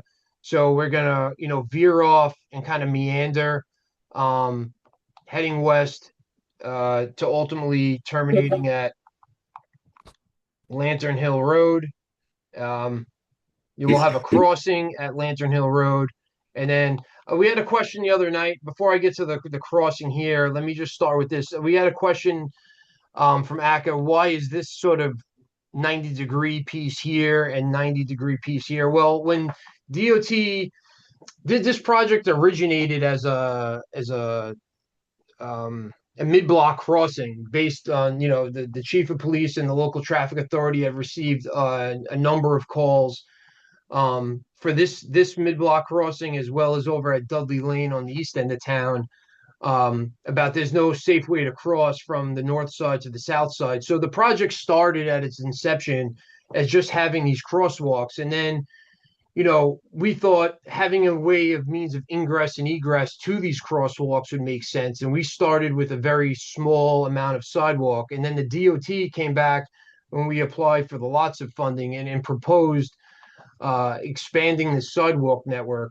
And one of their suggestions in those comments was adding these two here are bus stops. So it allows people coming into town from the west or the east to get off at these stops and have the ability to access the town green in downtown, or have the ability to head south down West Wharf and head towards surf club, beaches, etc. So at this intersection, I mean, just like at Dudley Lane, as the other part of this project, we're going to have the rapid rectangular flashing beacons, are also known as RFBs. We're going to have them on each side of the street, so you could press the actuator on here. The lights will blink. Cars will slow down and stop, and then you'll be able to cross to the south side or north side, and ultimately head down south on West Wharf, terminating at Surf Club Road. So that's pretty much it as far as this application goes with P&Z. We're looking, so just to recap, we're looking to go from the town green, which is here, west along the north side of the road, ultimately terminating at Lantern Hill intersection, and then having the ability to A, take the bus, or B, head south to West Wharf Road and continue on to your destination. Again, this design was noted as an area of significance in our bike walk master plan, providing pedestrian interconnectivity. And so that, in combination with the request the local traffic authority got with providing these crossings, we were able to make a pretty nice pedestrian improvement project out of that, and also in conjunction with the improvements happening on the east end. So that's pretty much it. Any questions, feel free to address myself or any of our design team at SLR. Can you show us West Fourth? Yes, so we don't have that in the rendering, but I can bring up my normal set of plans here. Is it part of the application. It becomes a portion. So similar to the historic district, it ends even with the property line of, the parcel on the east side, on the corner of, West Wharf. So I think it's I 500. think that The the 500 historic feet. district, I think, ends at like this parcel, like right here, somewhere over here. As does the village district. So the sidewalk doesn't go all the way The down? sidewalk will go all the way down. Yeah. Westmore. Yes, Yeah. however, the DVD, the Oh, I the see. village It's DVD. district Got it. runs concurrently with Okay, that's why we're the just talking historic about it district. within the DVD. Yes, so the only reason you're seeing this is Downtown Village because this is an application, portions of this project fall Thank you. within the village district. Oh, okay. What's that? What's the timeline for this happening? Rob, when is this project? What's your timeline? Well, with this project as well as the downtown center, I might as well just revisit that one. Both of these, we're hoping to, this is the last local permit that we have, and then we'll be sending these up to DOT for their final district approval. And if all goes well, we'd like to get this out to bid late fall, early winter for a spring construction start time. Does that sound good to you? Yeah, Rob, that's yeah, spot on. I mean, obviously, depending on Connecticut Department of Transportation, their final review, final blessing, our goal is to get this into construction spring of 2027. We're gonna see if any other commissioners have questions, any other questions? So Yeah, Carol, I have, So Next. just to make sure I understand this, this project that we're discussing tonight is the sidewalk is ending where we saw in the village district, right? And what about the rest of the going all the way down to Surf Club? No, it does go all the way down to Surf Club But that's Road. not part of our. The village district itself does not extend all the way down to the Surf Club Road. But the sidewalk is proposed to go the entire length of the country club. Okay, The so Surf Club that's Road. part of. That is the overall. Yeah, Rob, do you just have an aerial of that again that you could pull up to show that? Yeah. Let me share that. This is and Rob, John Morgan, that would be pavers all the way down? No, so basically, wish I had like a whole. So basically let me zoom in a little bit here. So from the town green here, all the way on the north side to this bus stop would be the brick pavers matching the downtown center. And then once you cross the intersection here, this would be 5-foot wide concrete sidewalk for the length of West Wharf all the way down to Surf Club Road. Okay. So yeah, you're going from here, it goes down West Wharf Road, and then all the way to basically that crosswalk, that the golf. Yep. Yes. On the west side. Hey, Carol, I have a question. This is Jeff Towns. Have you talked to the country club about having a sidewalk right along their first fairway there? And if there's any concerns about safety with people walking that? Yeah, so we've spoken to them a number of times. We actually have another meeting with them coming up. We're trying to schedule another date. There's another few things that we'd like to discuss. But yeah, we have spoken to them about that, and they've expressed their concerns about the errant golf balls. But again, if you go out there today, you see people walking up and down West Wharf now. So having them off the road on the sidewalk, it's not, the golf balls don't seem to be that much of a deterrent. And to me, getting the people off the road and onto the sidewalk is still safer than people walking on the street. I mean, I have a son going to Daniel Ann High School and a daughter in Polson. I see kids their age, 14, 13, 12, on their bikes, the scooters, on foot, traveling up and down there every day. I know I'd feel safer with them off the road and on a sidewalk, regardless of whether golf balls hit or not. Okay.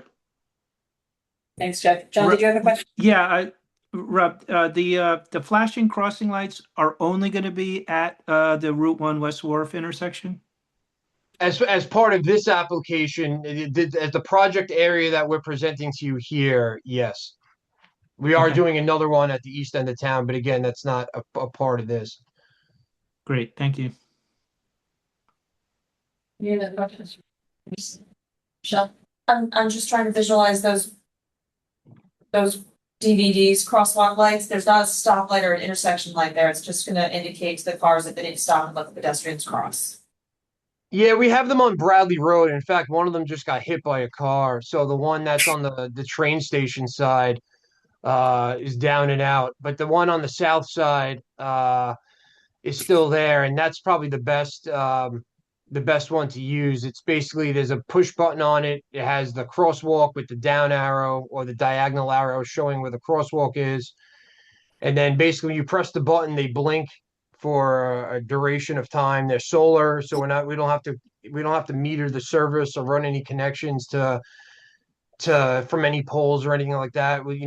They have standard MUTCD and CTDOT compliant solar flashing beacons that we intend on using on this. Yeah, Rob, one thing to note too, they're lit up as well. So there's lights that actually light up the crosswalk when like at night if you push them. It's good. Thank you. Okay, no other commissioner questions? Yes. Booker Haida, 9 Britton Lane. So aren't there wetlands at the end of Britton Lane? That little creek that you'll be paving over, that's wetlands, right? No, I mean, no, we're not No. we're not impacting the wetlands. No, we're within the wetland boundary, but we're not impacting the wetlands as part of this. You're going on wetlands. Excuse me? You're paving on wetlands. No, we're No. paving within the existing footprint. That little creek is not wetlands. Well, though, so that's the reason why we're pulling the road away. So that's why another reason where we're asked about why. On the other side of Britton Lane, before it hits Boston Post, there's a creek there. We have wetlands behind our church. That's all wetlands, marsh. It's a creek. Can you plug the plan again? That's not wetlands? I think it shows how you curve out Yeah. into the street a little bit, Away from it. away from it on existing. Yeah, we're keeping where that's the reason why we're also making the geometric improvement, not just to make a safer intersection, but it's also to keep away. If we kept the current alignment, even though geometrically it's not great in its current state, but also we're doing it to be able to pull the sidewalk away from any of that vegetated area there. Rob, could you pull up the plan again? Because I think it shows how you. Oh yes, I'm looking at it right now, and I thought I shared my screen. Yeah, so basically that low area is back in here. We're well out in front of this, and then we're pulling the road away. So, again, we're abutting. We're not putting like a snow shelf in here or a grass amenity strip. If we tried to put a 2 or 3 foot amenity strip in here and push the sidewalk back, yeah, we would definitely be in the head wall and in the wetlands there. But as it currently stands, our proposed design does not do that.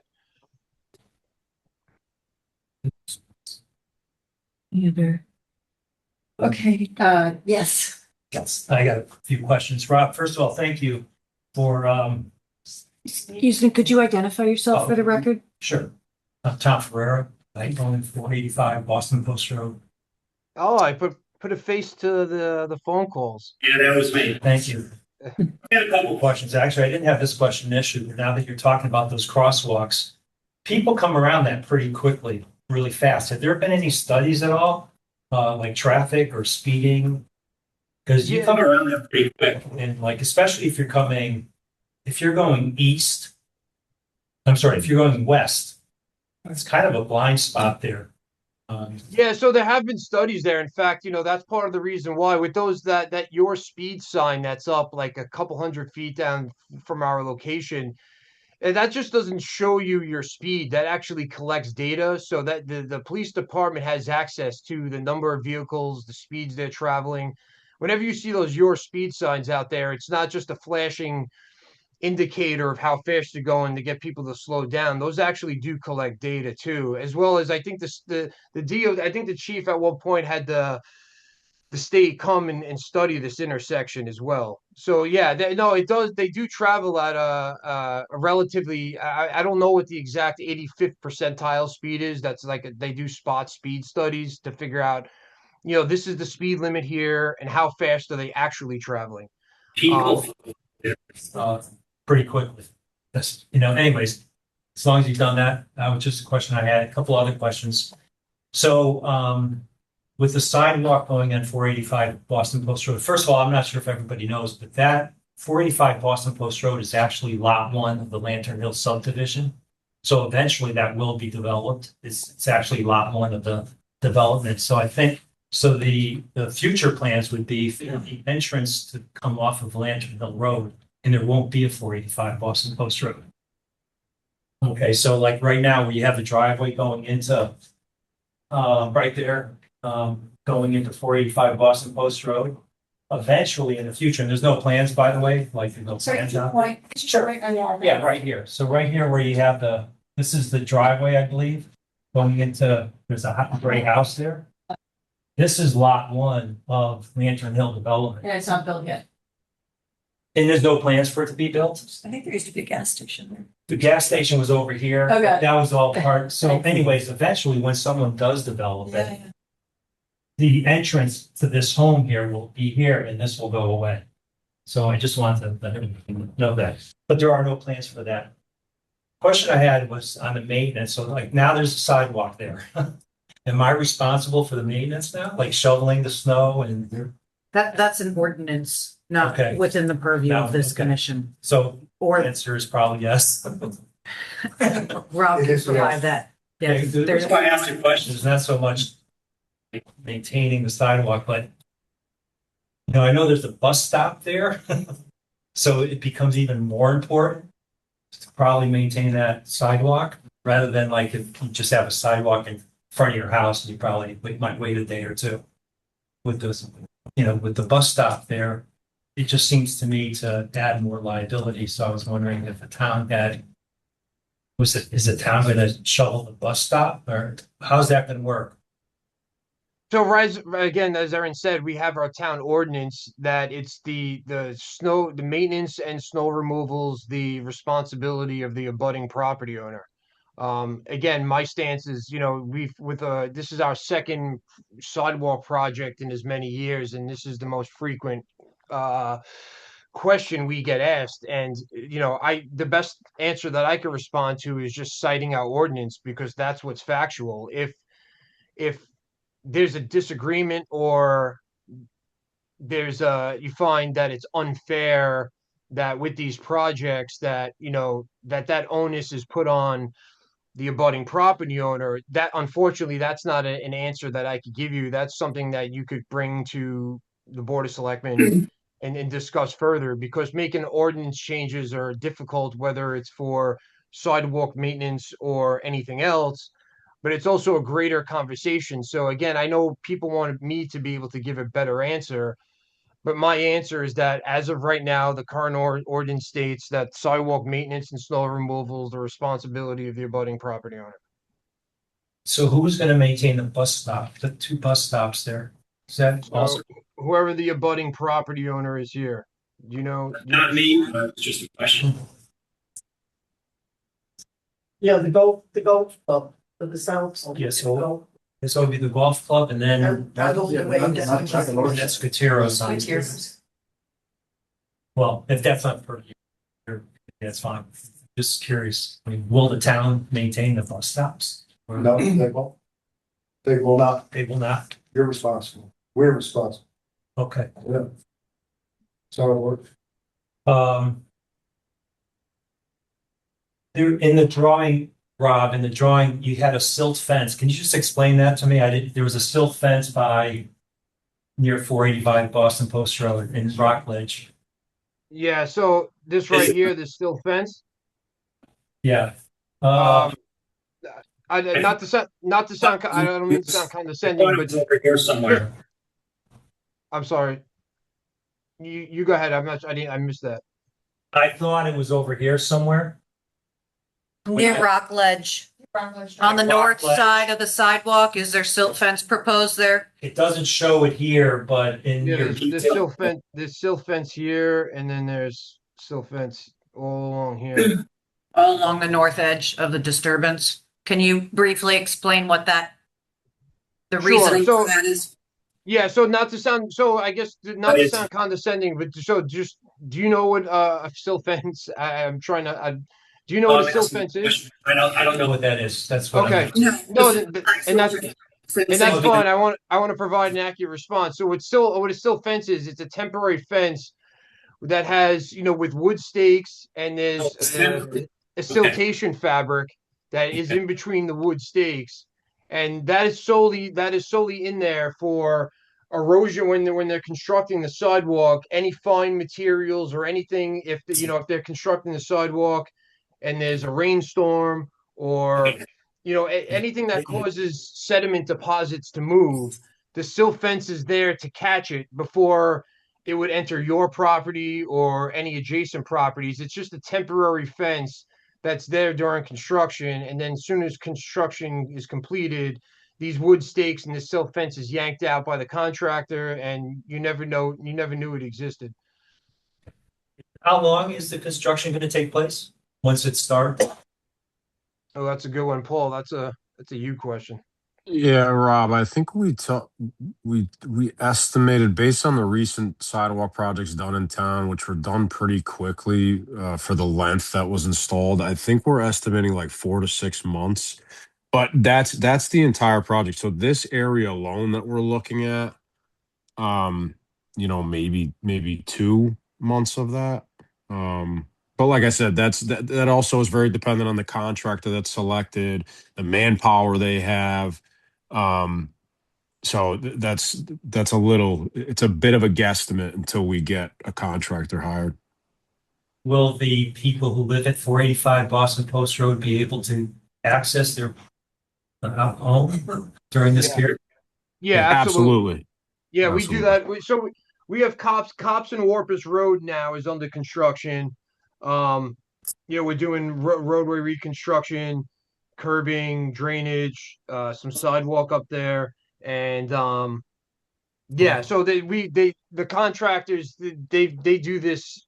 It's part of normal practice, and they'll make sure that they'll coordinate with property owners when they're working fronting the property, and make sure that you have access, or if there's anything that you're seeing out there, any type of disturbances, they could certainly help remedy and restore, something that, if it's not up to par, or you need access, or whatever it is, that generally the contractors that we hire and we vet are experienced enough to work, hand in hand with the property owners. That's all I had. Thank you. Yes. Martin Smito, 45 Grantwood Drive. So Rob, you mentioned earlier about there will be trees coming down. Can you let us know from the green down to Surf Club how many original mature trees will be removed for the sidewalk? Sure. So, yeah, so we could, let's start with, let me share my plan again here. So right now, let me start by saying, we're not anticipating any trees that are running along the country club, the golf course on West Wharf. There's one that's kind of close, and I think if we take care with the construction, I don't think we'll have to replace it. So I think there's nothing on West Wharf as of right now. The most significant one, and again, I've seen chatter about this one, but basically, due to the roadway realignment and then pulling the sidewalk away, the one that's right on the corner here, it's actually only like a few inches from the road. It's a large 36 diameter tree here at the corner.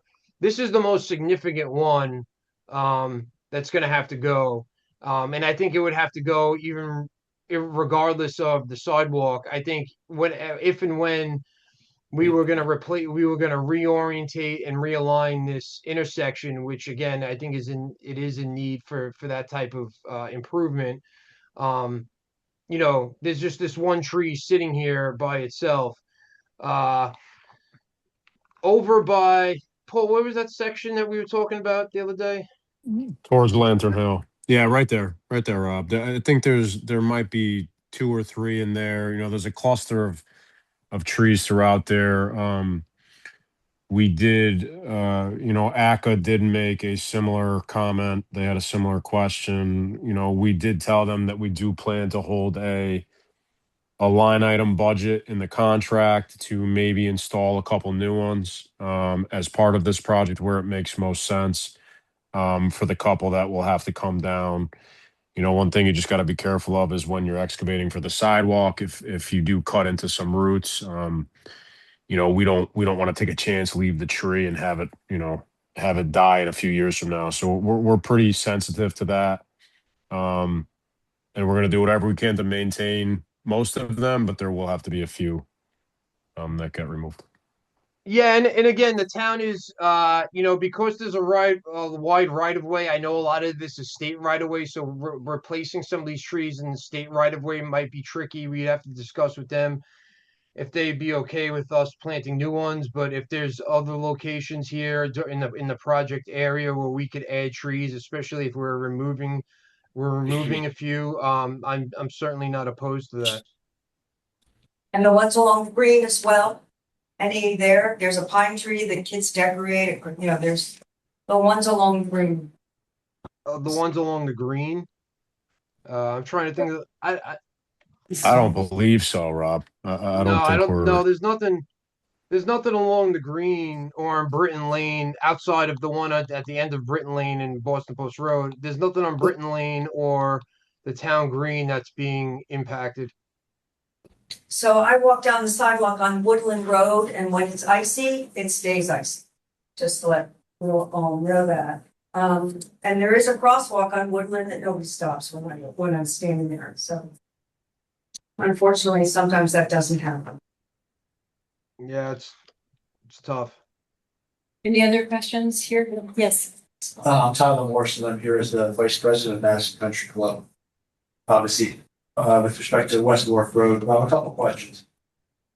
I agree with the idea about getting the foot traffic away from the side of the road, but as foot traffic gets brought a little bit closer to potentially flying golf balls, are there any plans to include some sort of signage to give people a heads up to at least be, to be a little more aware of their surroundings and flying golf balls, or whatever the right words are for that?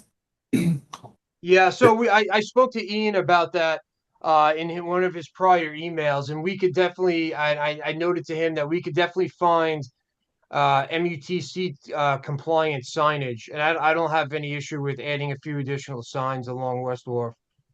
Okay, thanks. And the second question is, with respect to the culvert where the stream goes under West Wharf, are you guys still comfortable with the idea that there's not going to be any other significant work there to put the sidewalk in?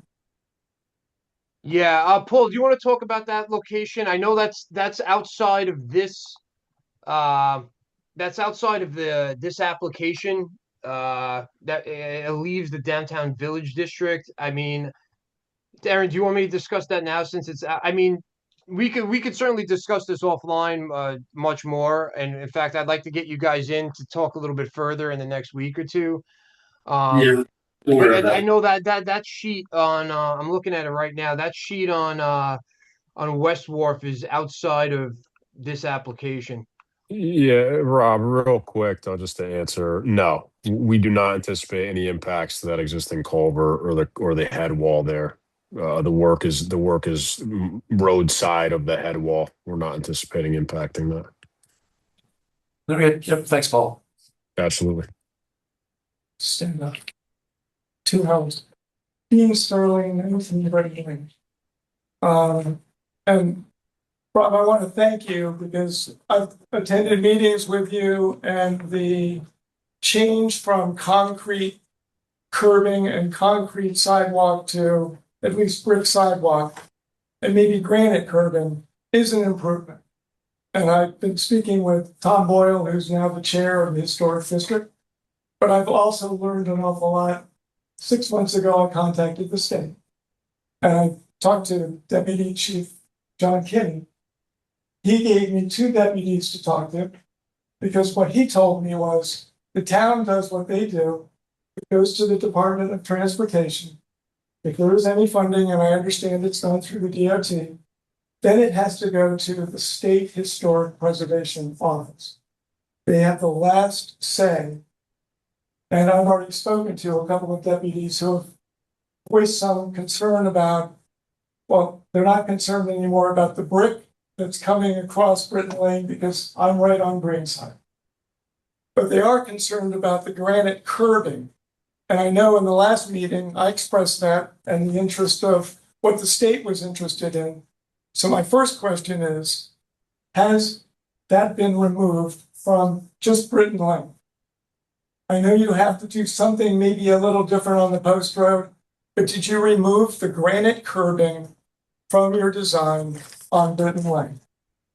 Yeah, Paul, I'm trying to look at the plans. What do we have for there for the curbing? You can take a look at the plans there. Trying to find the call out for the curbing. Yeah, I can't recall off the top of my head. I don't have the plans in front If I of me. may suggest, and I did suggest at the last meeting before, I think the local commission went into a conversation with you about that. I suggested, and what the state is interested in, is there is no granite curbing on the large green. They would like to see that sidewalk impressed in the grass, come to the end at Cops, white line, continue across, and go right between my hedge and my mailbox, and run across.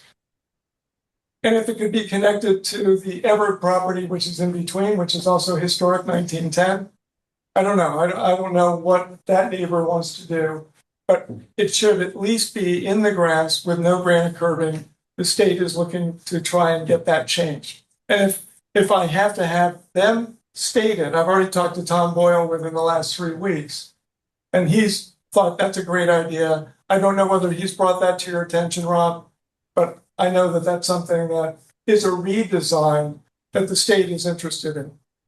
Yeah, so we haven't seen any comments from the state on that. So I understand we only respond to what the formal responses that we're given. As far as the granite curb, though, I don't have any. I'm not married to that by any particular means. If that's a concern of yours, again, we were using the granite curbing and the brick paver sidewalk as it was a discussion amongst the historic district. If using concrete curbing or bituminous curbing is preferable, and that's agreed upon by the historic district, I mean, we could certainly go back to that. I mean, it is cheaper. I have a meeting, so I'm going to have a call with Tom Boyle, the chair. I've already had several conversations. I've shared a lot of email and documentation that I've had over the last, conversations that I've had with the state. And so he's looking to bring that to your attention. And I know that there's a meeting coming up on that. Yeah. Yeah, I'll speak. Yeah, I don't have a problem. I'll speak to him on Monday about that because I'd like to get the HTC's recommendation, and just like I'd like P&Z's recommendation on the color of that retaining wall. So I certainly Monday I could definitely pick his brain about the curbing and what the historic district would like to see there. The folks at the state would like to see it look just like what we have on the grid. And if that's something that we can do, that's something that they're interested in. And that will be a comment that will come from them because they did say it's at the DOT, but it hasn't gotten to them for approval. Okay. You're saying no curb, right? No curbing. Just keep it flat in the ground. That's the way it comes right off the green. Yeah. Going and basically coming right in front of my hedge and shooting down. So it's probably 2-3 feet of green on this side. And I hope you don't take out my hedge on the other side. We're not. I spend a lot of time on that hedge. It's a beautiful. So just spend a lot of time on that hedge. But We're Just, talking. just so you know, though, by eliminating like there's curbing there and there's basins on that street as there is now. So just so you know, and not that we're going to do this, like I'm being honest with you, I don't intend on removing the curbing, but like if we did remove the curbing, you do understand though that like your property and Mr. Everett's property and then the church, like you're gonna see more water on your property, sheet flowing off. If it instead of it keeping it in the road and going in the drainage system, it's going to sheet flow onto private property. So I just want to make you aware of that. My family's lived there for 20 years, and I can tell you where the water is on the small green, and it's not in front of my house. So I think if we want to get out there and measure it, but I have also measured it with a tape measure, and looking at a 5-foot red brick, I know that there's plenty of room to come across and be able to safely walk all the way to the corner. Now, okay, my second question, and this is of concern that I brought to the state's attention, is that there is a house in the 1700s, the Talcott Bradley house, the red house on the corner. And there's ledge literally going almost into the road. I don't know if there are any plans to move that ledge, and the state couldn't tell, and they haven't seen it from the Department of Transportation. Is there any plan to remove any ledge from that, in front of that property? Paul, do you want to take this one? Is this the house along Boston Post Road? It is. Where the side, where the I'm the owner here, just so making myself known. okay, the one where the landscape block walls in front of. Yeah. Yeah, so there is we will need to remove some of the rock there to put the sidewalk in, yes. Mm-hmm. And how will that rock be removed? Not it'll be hammered and chiseled with a machine. With a pneumatic hammer. That's how they do it. The foundation for that house is probably 30 feet from the road right now. Less. Mm-hmm. I can probably step into this part. Okay. Yeah. Whit Scudder, owner of the 519 Boston Post Road in question, also a member of the Board of Police Commissioners. I've only owned the house for a few months and lived in it for a few months, so my apologies if I'm not up to speed. And thank you to Dean for making me aware of all this because I'm still getting my feet wet with all of it. As soon as Dean made me aware of this project, I was the first thing I was concerned about was my foundation. When this house was under inspection, when I had it under contract, the big concern was the foundation, particularly the foundation of the center stone chimney. And it was in very bad shape. I almost didn't buy the house as a result, but I did. And I've done some repairs on it to keep it in shape. Currently sitting in 5 figures, could end up in 6.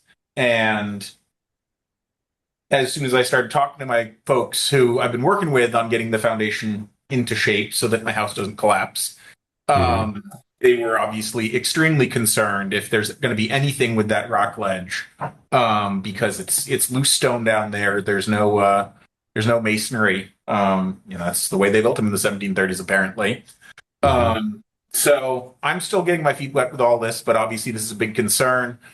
The existence of the sidewalk isn't a huge concern for me, but if the construction makes my house fall down, that's a big concern for me. So I know you've been out at this for a lot longer than I've even owned the house. So do you have any info on what kind of impact this construction is going to have on the foundations to the antique houses in the area?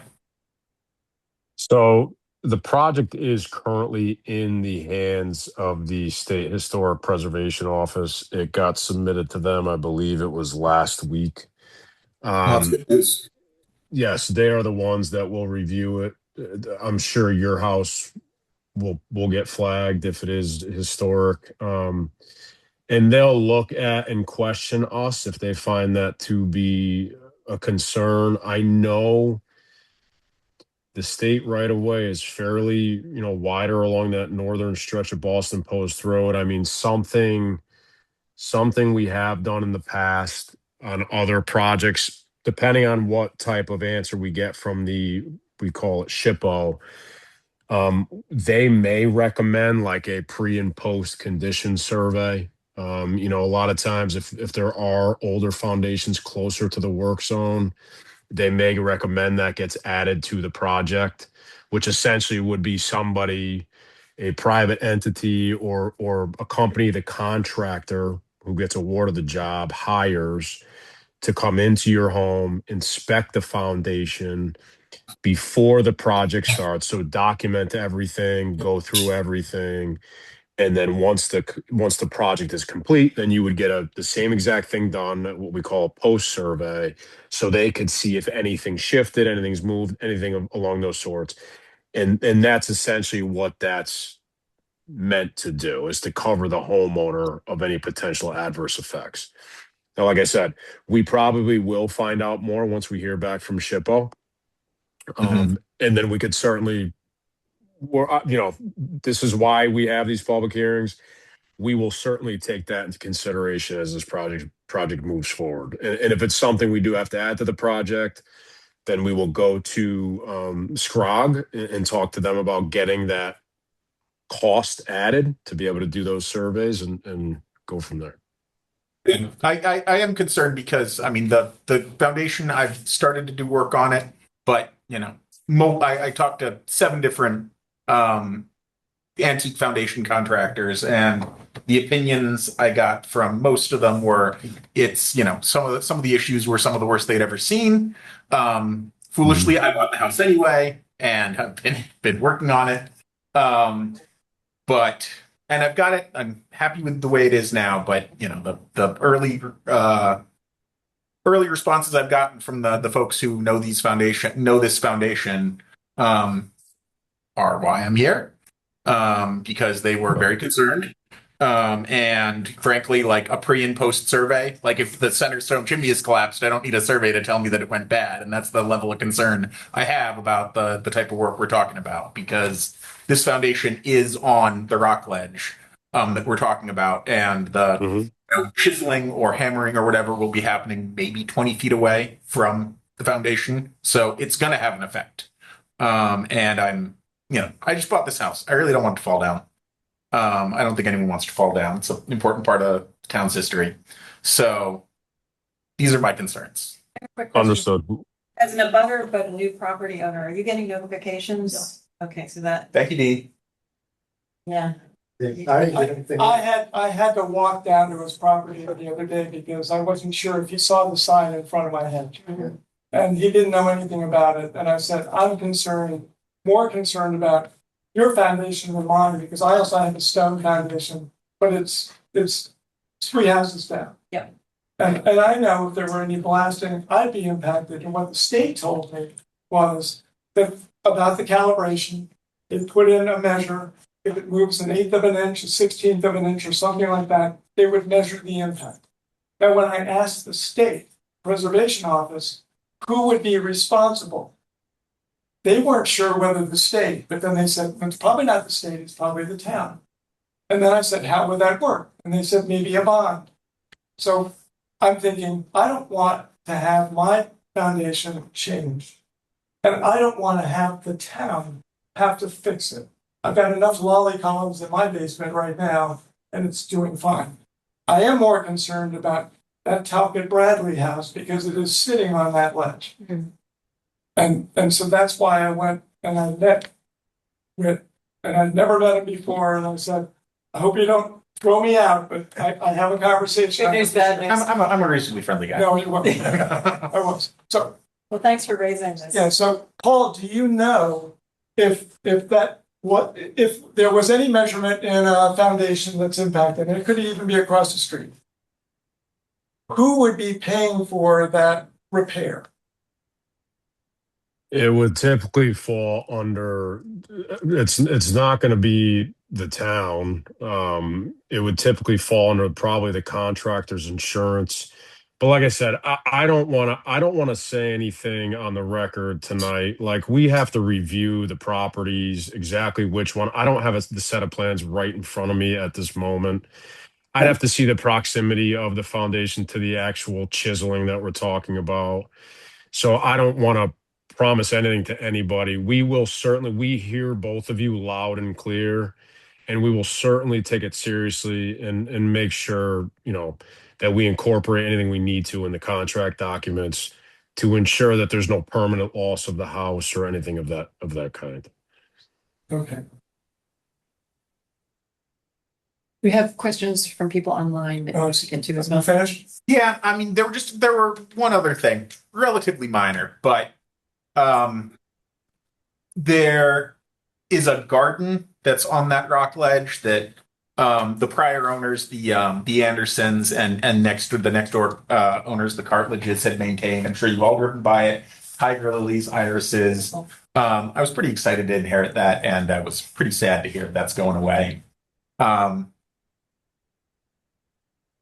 So another consideration. Hey, Paul. Hey, Paul. I'm sorry. I have one final question. Yeah, I'm anticipating. Oh, okay. Thank you. So my final question is, we were talking about trees. I'm not as concerned about the trees, but there are 10 utility poles that would have to be moved because there's no way that you're going to be able to put a 4-foot sidewalk on the north side of the post road without somehow removing them or relocating them. What was the plan to relocate those? Well, hold on. Did you say 10? Yes, I've counted them. Well, no, it's not 10. What is it, like 2 or 3, Paul?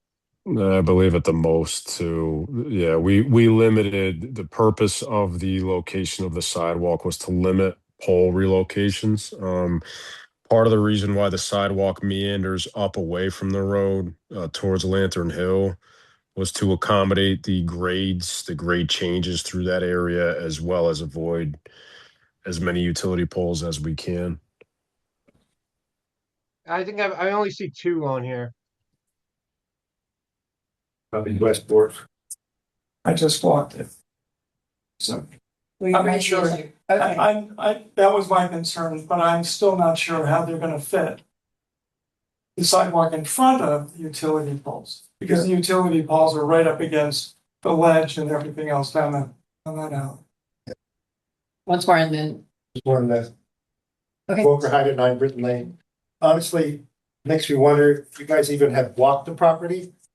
That Wetlands Creek goes underneath Britton Lane. The rock goes down to Route 1. I mean, you walk it and you just see it right there. There's no way you can put a sidewalk into the street. You see what I'm saying?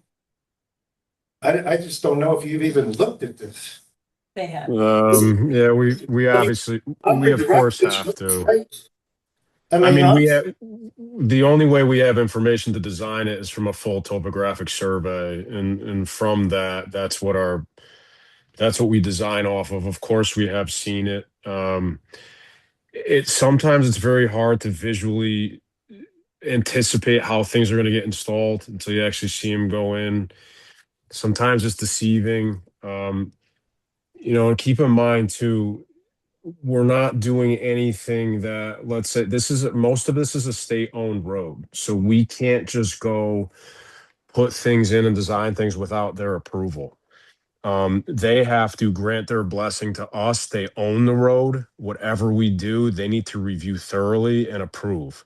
So just please keep that in mind as well. That is with the sidewalk against the road where it goes to 4 feet, with the landscape block, retaining wall, all the things as you come off of Britton Lane, all of that has to get reviewed and approved by them as well. So we don't go into this with blinders on. We are professional engineers. We take pride in what we do. I certainly take it as a little bit of an insult saying that we haven't even looked at this, but you could certainly feel the way you feel. But we do our due diligence. We cut cross sections. We look at elevations. We look at everything to ensure things can be installed properly. Now, is everything 100%? Absolutely not. Every single project I've designed in my 19 plus years, There is always minor changes during construction. That's just how construction goes. But this, we are being thorough with the design. We still need the state's final approval, and then we will, proceed. We're going to take one more quick question here, and then I have 5 people waiting on Zoom to ask questions too. So if you could keep it as brief as possible, I'll that'd be do my great. best. Catherine Ferrante, 71 Cops Road. Actually live kind of across from the town garage on Cops Road, to give you a sense of where that is. My husband and I walk a lot. We walk down Cops, we go down Island Ave, we go down Middle Beach Road, we come back up Cherry's Lane, Cherry Street, or West Fork, down Post Road, down Britton Lane. Britton Lane is the safest spot on that whole route. I do not see the need for a sidewalk at all, especially considering the stated goal of the project is to connect downtown to the surf club. Britton Lane takes it out of that way. And as we know from earlier discussion tonight, pedestrians will take the most direct route no matter what. If they're going from downtown to the surf club, that's not Britton Lane. Moreover, that intersection of Britton Lane, Boston Post Road for drivers is very clear. I mean, you just turn your head and you can see all the way to downtown. It might be the best intersection in all of town. So I'm confused as to why we want to make changes to it, take down a mature tree. Are we getting complaints about Britton Lane, about that intersection? What is the impetus for all this? Moreover, the funding for this, I understand, is the state funding is transportation related. So how does having a sidewalk down Britton Lane align with that? There is a bus stop at the corner of Cops Road and Boston Post Road. I don't know why we're not putting a sidewalk, continuing it down Boston Post Road to the bus stop. We're leaving grassy, uneven terrain around that bus stop instead of providing a paved path for people and their mobility aids to get to the bus stop. It's just, I don't understand the Britton Lane aspect at all. What is the rationale? Do you want to continue to have public comment and then allow the applicant to address those? I feel like we've already just addressed most of those things. That was just basically a comment refuting them. But I feel like I've discussed the geometry of the road, why we're putting it here, what it's funded by.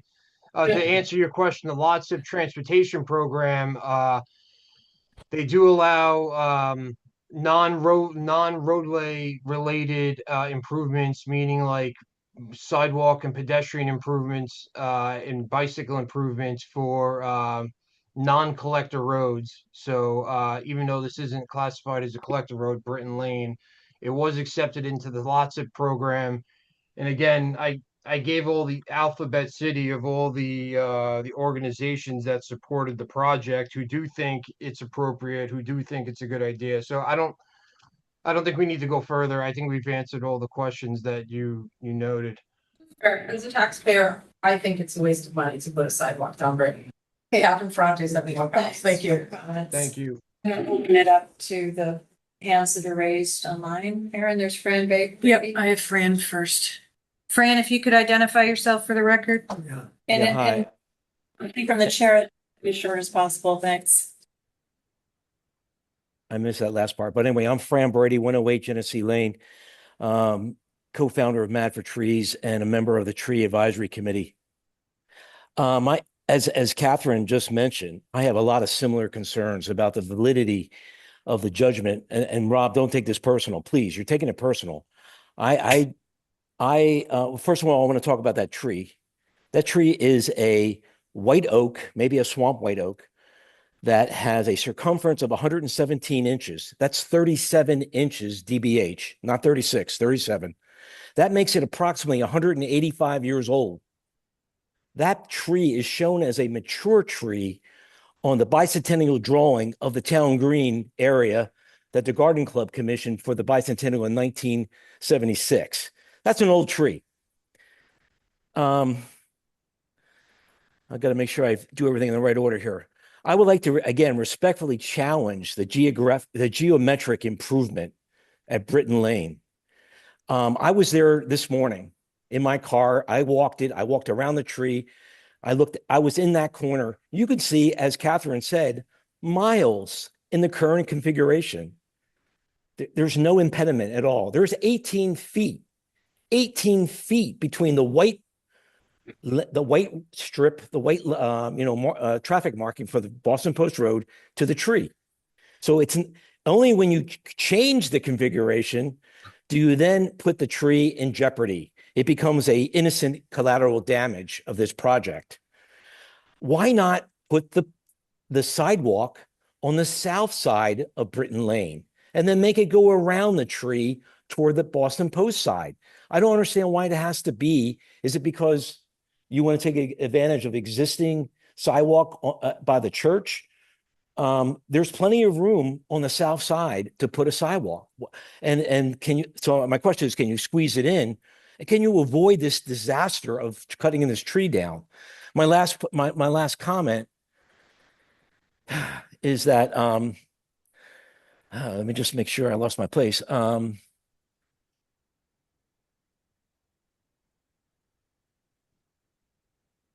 Sorry about this. That's pretty much it. I guess if you don't believe in all this and there's no plan B that can be looked at, for God's sake, please do the right thing and replace, as the ACA committee asked for, replace that tree. That DBH is 37 inches. You should replace it not with one tree that's 4 inches in DBH. You should place it with 9 trees.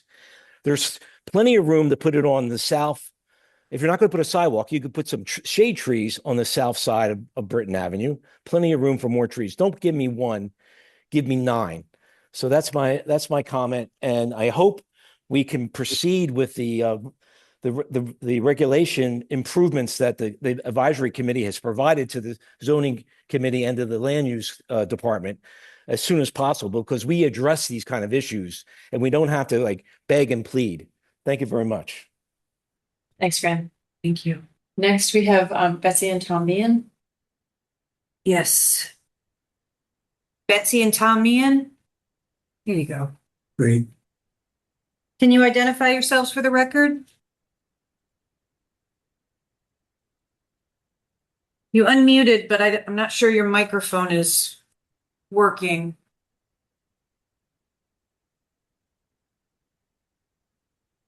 You can move on to Tom Boyle and come back to Betsy. Yes, And Tom. to give permissions to your microphone. Tom Boyle. Tom, you're muted. Here you go. Okay. Here you are. Hear you. I just wanted to quickly address something that came a few minutes ago, and that is that, of course, the Rob Russo came in with all his plans at our last 2 meetings ago from the on 390 Boston Post Road, and I'm the chair of the Historic District Commission. And we got those plans completely. We also asked for some changes to them, which Dean Sterling just mentioned, which really consisted of brick pavers rather than concrete. And I think the original plan called for asphalt curbing, and we approved concrete curbing. More than happy to look at that again. We have not heard anything from any member, any entity in the state. So as far as we know, what we have approved is just that. Brick pavers along Britton Lane for the sidewalk and concrete curbing, which certainly we're happy to take a look at. And we're certainly in sympathy with the homeowners on Britton Lane and the Rubblestone foundations. I live in a house built in 1741, so certainly understand that.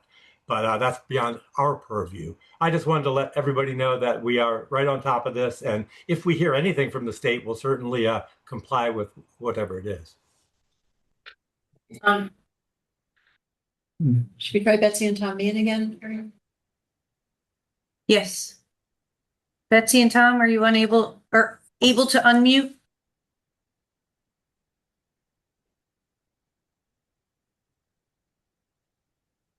We'll circle back maybe and take Jessica Joseph. Okay.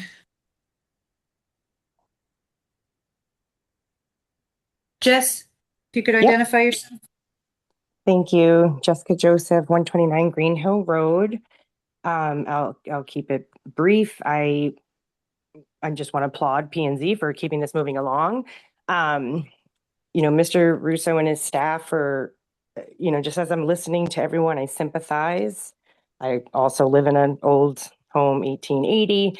And I really do sympathize. I think Mr. Russo and really the whole team there, just continues to hear everyone, acknowledge, go above and beyond, satisfying the historical society in town. I can't really express, and honestly, I'm just shocked the amount of ways that the town bends over backwards and are also residents and neighbors. So I just also want to make clear that people are walking it and people are biking it and people have strollers and wheelchairs and the fact just remains is just making it safe. And I don't, it just seems kind of just seems like a no-brainer, but just wanted to chime in and share my support. Thanks. Okay, thanks. We have Betsy and Tom waiting maybe, and then also Alex Provence, and then TBD, I see. One more. Anybody needs a break? Betsy and Tom, are you able to unmute? Can you hear us now? Yes. Yay. Okay. Thank you. The Zoom had trouble. This is Tom and Betsy and me in 6 Todd's Mill Circle. Okay. What I wanted to discuss was the topic of bringing the sidewalk and all the hurdles that we're going to face. The crosswalks that are the current sidewalk we have going down all the way to Cherry Lane. Can't that be improved first? And second, when I continue to hear the talk of West Wharf Road and no trees are going to be harmed going down West Wharf Road, that question for a future date keeps coming up, but there's gas lines there, there's telephone poles, and there's underground fiber. And all these costs associated, who's going to pay for them in the long term? And the other thing, those multiple crosswalks and the traffic and safety issues that are going to develop. Most people, I've raised 4 kids in this town for 30 years, and most times when we go from Post Road down to the beach, we've gone through Cherry Lane and Island Avenue, and we've gotten down there without having to go down West Wharf Road.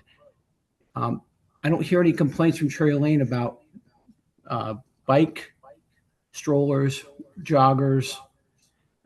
All of that happens every day. So this project of major proportions, I don't seem to hear how much it's going to take to go down that West Wharf, especially with the utilities that are involved on that side of the road, and how many trees are going to be removed, and the grassy knolls on West Wharf that we've sat and watched parades from, how much is that going to be disturbed?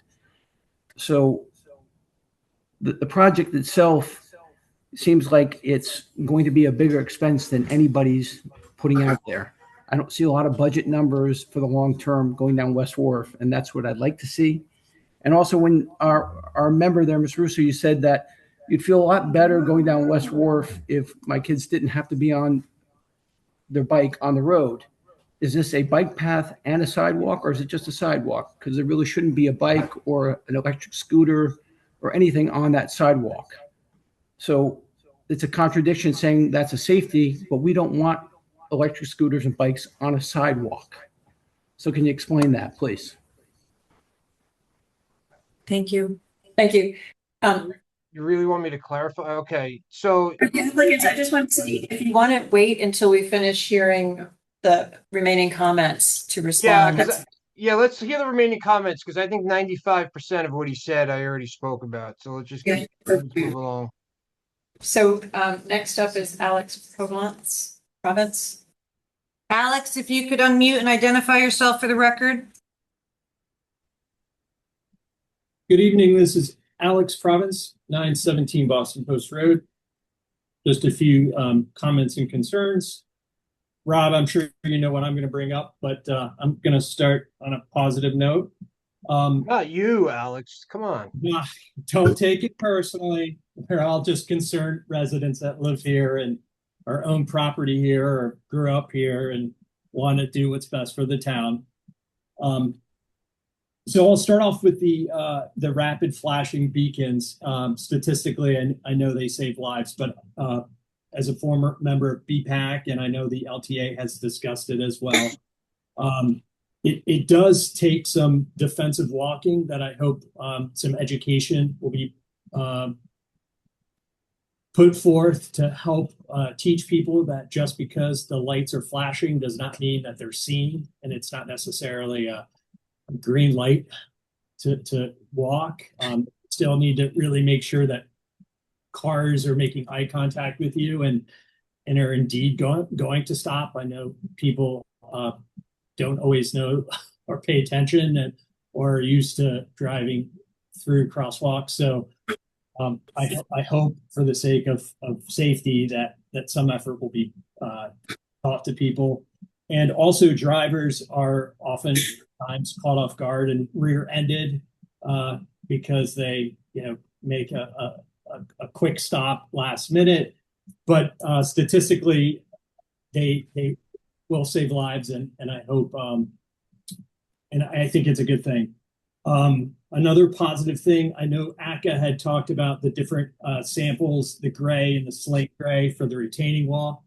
I would suggest maybe a few blocks are just put out for the next few seasons just to see what they look like in situ and different lights and different seasons. And, the answer may become pretty obvious of what looks good and natural and replicates, I think, what ACA was hoping for, which was granite.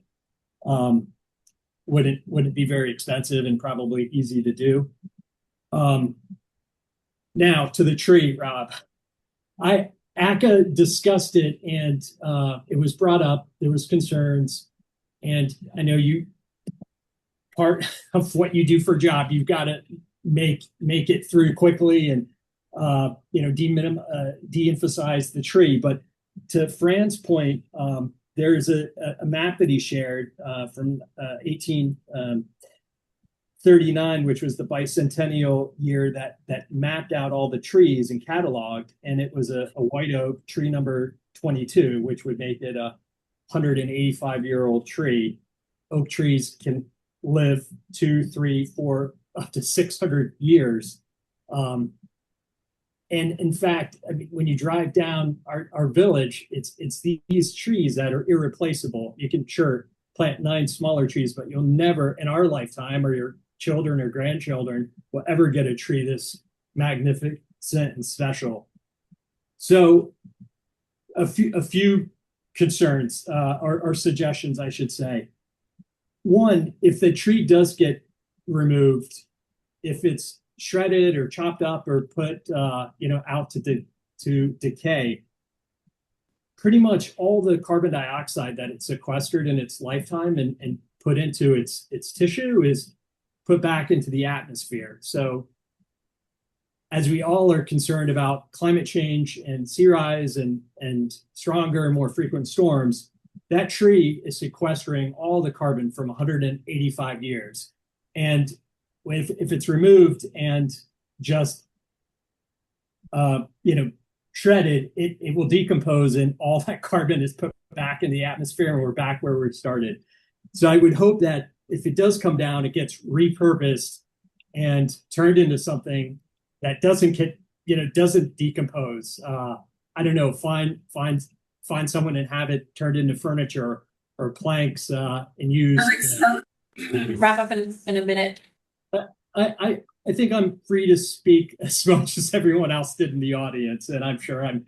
You've gone over 4 minutes, so if you thank you, Chair. But your point, that'd be great. The quicker you allow me to speak, the quicker I'll finish. The generations, my next point, have driven that stretch of Britton Lane, and it has come up in the chatter that you call it on social media. But none of us have ever had any issues there, and generations of drivers. And as you've heard and mentioned tonight, But if you were to change the orientation of that, why not just make a sharper turn to the south, well in advance of the tree, and add green space to the western side where people are saying wetlands exist, and make it a win-win situation where the wetlands are given a buffer from the street, the trees preserved, and you have a more circuitous stop that would actually not allow cars to race through, which was your point. I'm sure there's more expense that would be entailed, but you could simply just make your turn quicker and sharper and head to the post road and keep the tree. Aka also brought up the charm, that these old roads have, and that, that's part of why we live in Madison, or why people love Madison, is because we do have these wonky streets. But if you are gonna, for safety, do something, then let's, as Scott Murphy says, be bold and do something really spectacular and make it a real win. So we get to keep the tree and get green space and slow down drivers. And lastly, I would like to end, just so that there's clarity, because I don't believe it came up. I'd like to see someone pull up an image of the tree and share it with the audience, those in the crowd, those listening on Zoom, and the commission, so we can actually put a vision to what this tree is that we're talking about. And it might change the notion of tree to something that's a lot more special. Thank you for all the volunteer hours you guys put in, and I appreciate it. And to you too, Rob, and everyone else that's doing their best. Thank you. Okay, thanks. I'd like to add that if you have something new to say, we'd love to hear it. But if it's already been said, I don't think you need to keep saying it again and again. So we have someone TVD waiting to be heard through Zoom platform. Terry, if you could identify yourself for the record. Yes, Terry Vanden Dolder, long last name. That's why I abbreviate it. So, I live on Bartlett Drive, and I do want to emphasize the things that were said by Catherine, by Fran, by Alex, and by several others in the audience whose names I do not have. But the Madison Plan of Conservation and Development emphasizes the natural resources as one of the most important things that people love about this town and want to protect in this town. The most recent Smithsonian Magazine issue talks about the efforts in South Carolina of them trying to preserve and save a 300-year-old oak tree. We have a tree that could be that tree in not too many decades from now. When are we going to value mature trees, those silent sentinels, those witnesses to history? When will we value them the same as we value historic man-made buildings? They are far more important because they are irreplaceable. I do not understand why a sidewalk on the south side of the road was not considered. Or maybe it was, but why not go there instead of with all these other complications? I agree, going on Britton Lane doesn't make sense. To me, it's insane to risk any damage to the historic home where the ledge is. We all love the look of that home and those gardens. Just a reminder, we've already heard these comments, I think. So if you could kind of wrap it up, we'd really appreciate it. This is one that you may not have heard. The town of Suffield, Connecticut recently redid the sidewalks on their main street.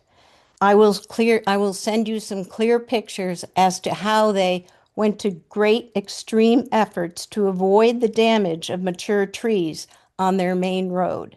It's important. It's what makes the town what it is. And as far as those who said that they've used topographical maps in doing the planning and the designing of this concept, I challenge you, if you have not done it, you need to get down on the pavement and walk it. It's a whole different perspective. Walk it. Same thing goes for Green Hill Road. Thank you. Thank you. Betsy and Tom Meehan. Again, Madam Chair. We can take one more from Betsy and Tom Meehan if it's something new, if it's new information. If it's already been said, you don't need to repeat it. Betsy and Tom, do you have new comments? Can you hear me now? Yes, we can. Okay, great. So these are my questions that I have. There's already a walkway on Route 1 from Britton Lane to downtown Madison. Why do we need one on the opposite side of the road? I don't understand that. Number two, I don't have confidence in Rob Russo. He talks about his children having bikes and scooters on West Fork Road. Yes, we already talked about this, but then take Cherry Lane or take another way. But scooters do not go on the walkway. The third thing is, why do we have the walkway on the golf course side of the road? I don't know why someone's talking while I'm talking. Betsy, I'm trying to get you to stay focused on the application that the zoning commission is considering. Okay. And stay on topic with questions to the applicants. Yes. Why is there a walkway on the golf course side of the road when on the residential side of the road would be much safer and only a certain amount of houses would be effective since they do not stay in their front yard. They have backyards that they enjoy. Okay. I don't have a lot of confidence in the fact The golf that course portion is not part of this application. I'm sorry to interrupt you, but I'm going to West give you Fork so we have two questions. Isn't West Wharf part of this conversation? Yes, we've received your comment questioning why it's not on the east side of the road. What is your other question? Okay. Why is it not on the south side of Boston Post Road, and why is it not located on the east side of West Wharf Road? Perfect. And then I don't want scooters or bicycles on the freaking sidewalk. All right. Thank you. Thank you very much. Thank you. Rob, would you like to respond? Yeah, sure. So on the south side of Britton Lane, there are also a number of trees on that side. And then you're also adding an additional 2 crossings. You're adding one across Britton Lane, and then you're adding 2 across Britton Lane, one at the south side and the north side.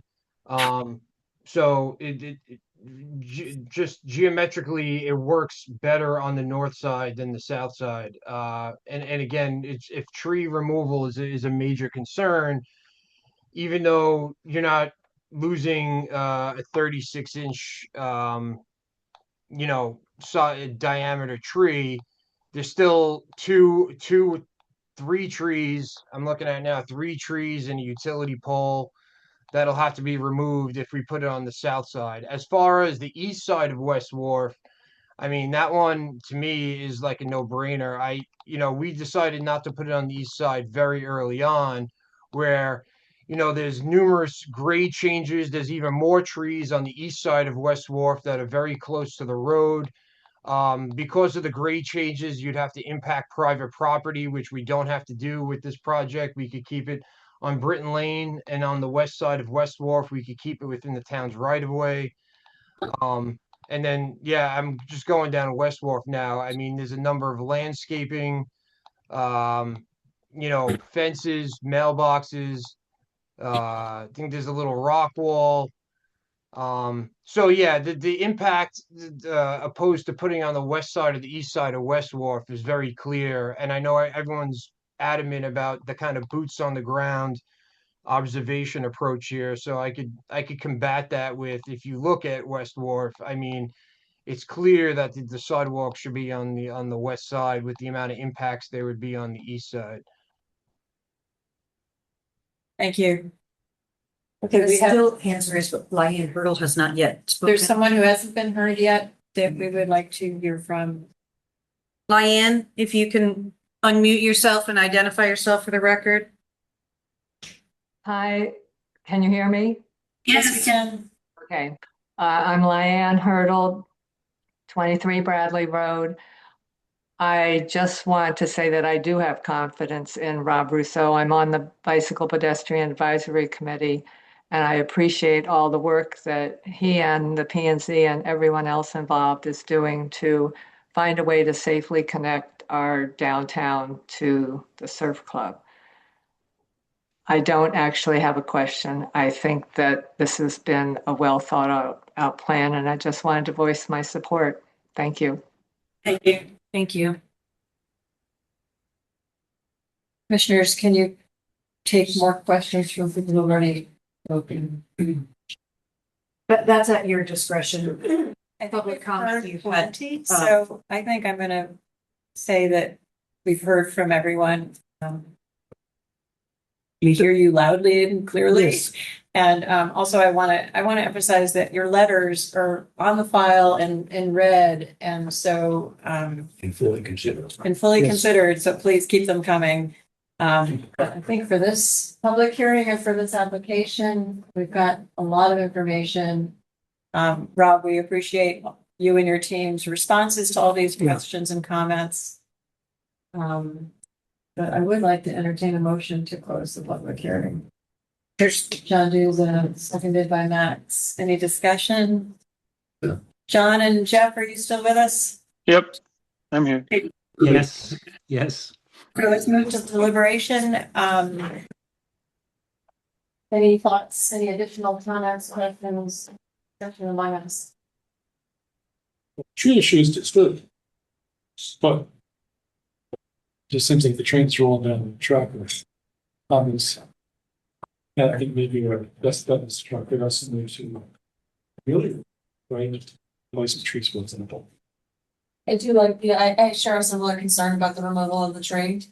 And I do like the idea of making a safe connection from downtown to the beach area, recognizing that that tree is special. I think someone mentioned doing something with it. I thought is a great idea. But I do have a concern about the removal of the tree, and if there's any way around it, I would ask that we consider that. And I am also concerned about the crosswalk down across from connecting Lantern across to the West Fork Road. I share similar concerns, and I'm not certain that I understand how those will work and how cars are going to stop effectively. And so I just I'm pondering that in my head. But Yeah. Michelle, wouldn't it be safer than it is now? This is John Morgan. Oh, John. Okay, good. Yes, John. I mean, there's nothing there now. I mean, it's a free for all. I'm at that intersection a lot. Having something there that would potentially at least slow some cars down. Yeah, obviously there's got to be some sort of education about how, maybe a sign that says you just can't walk out without looking. But I think to me, it's just it would be so much safer than it is now. it's important for the commission to understand your purview in reviewing this application and under what lens you are reviewing it. And aspects such as the crosswalk and safety, those are things that I think the town engineer has heard there. That crosswalk is entirely regulated by DOT, being on a state road, and specific standards that have to be met for safety. I think it is good that there are members of the Bike Ped Committee in attendance at this meeting and can very well add, and Rob is one of the staff members who liaise that committee, and they can do, outreach in many of their activities and programming, their website and things like that, as far as educating folks in general on the beacons, but whether or not to place those or to place that crosswalk in there is not under the review of the commission. Thank you for the clarification. I want to add also that I'm very upset about that tree coming down possibly. And I'm frustrated that the Planning and Zoning Commission has really not much that we can do about it because we don't have anything on our regulations. That said, I really appreciated the comments. I think it was from Rob, but it might have been Paul, that there might be money in the budget to install new trees and that you're aware of it too. You've heard, they've heard from numerous public citizens and us as well that we were disturbed by the loss of that oak tree. If there's anything that can be done to, obviously you can't replace a tree that's that old, but if there is a way to find in the budget replacement trees, that would be great. That's about all I can say. No other thoughts?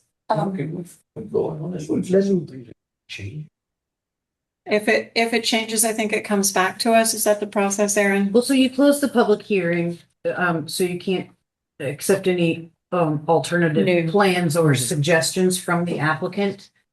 So you are left to deliberate here on what you have. But you mean in the future if there are changes? They were already talking about things that may consider for some reasons and Like the design of we're hearing back from SHPO. Yeah. so I'm wondering. I'm concerned about that. If the state agency, and that's standard language in your approval, when another agency has yet to review an application, state agency, if there are changes that are made, that does not eliminate the commission's ability to have that approved plan come back for review.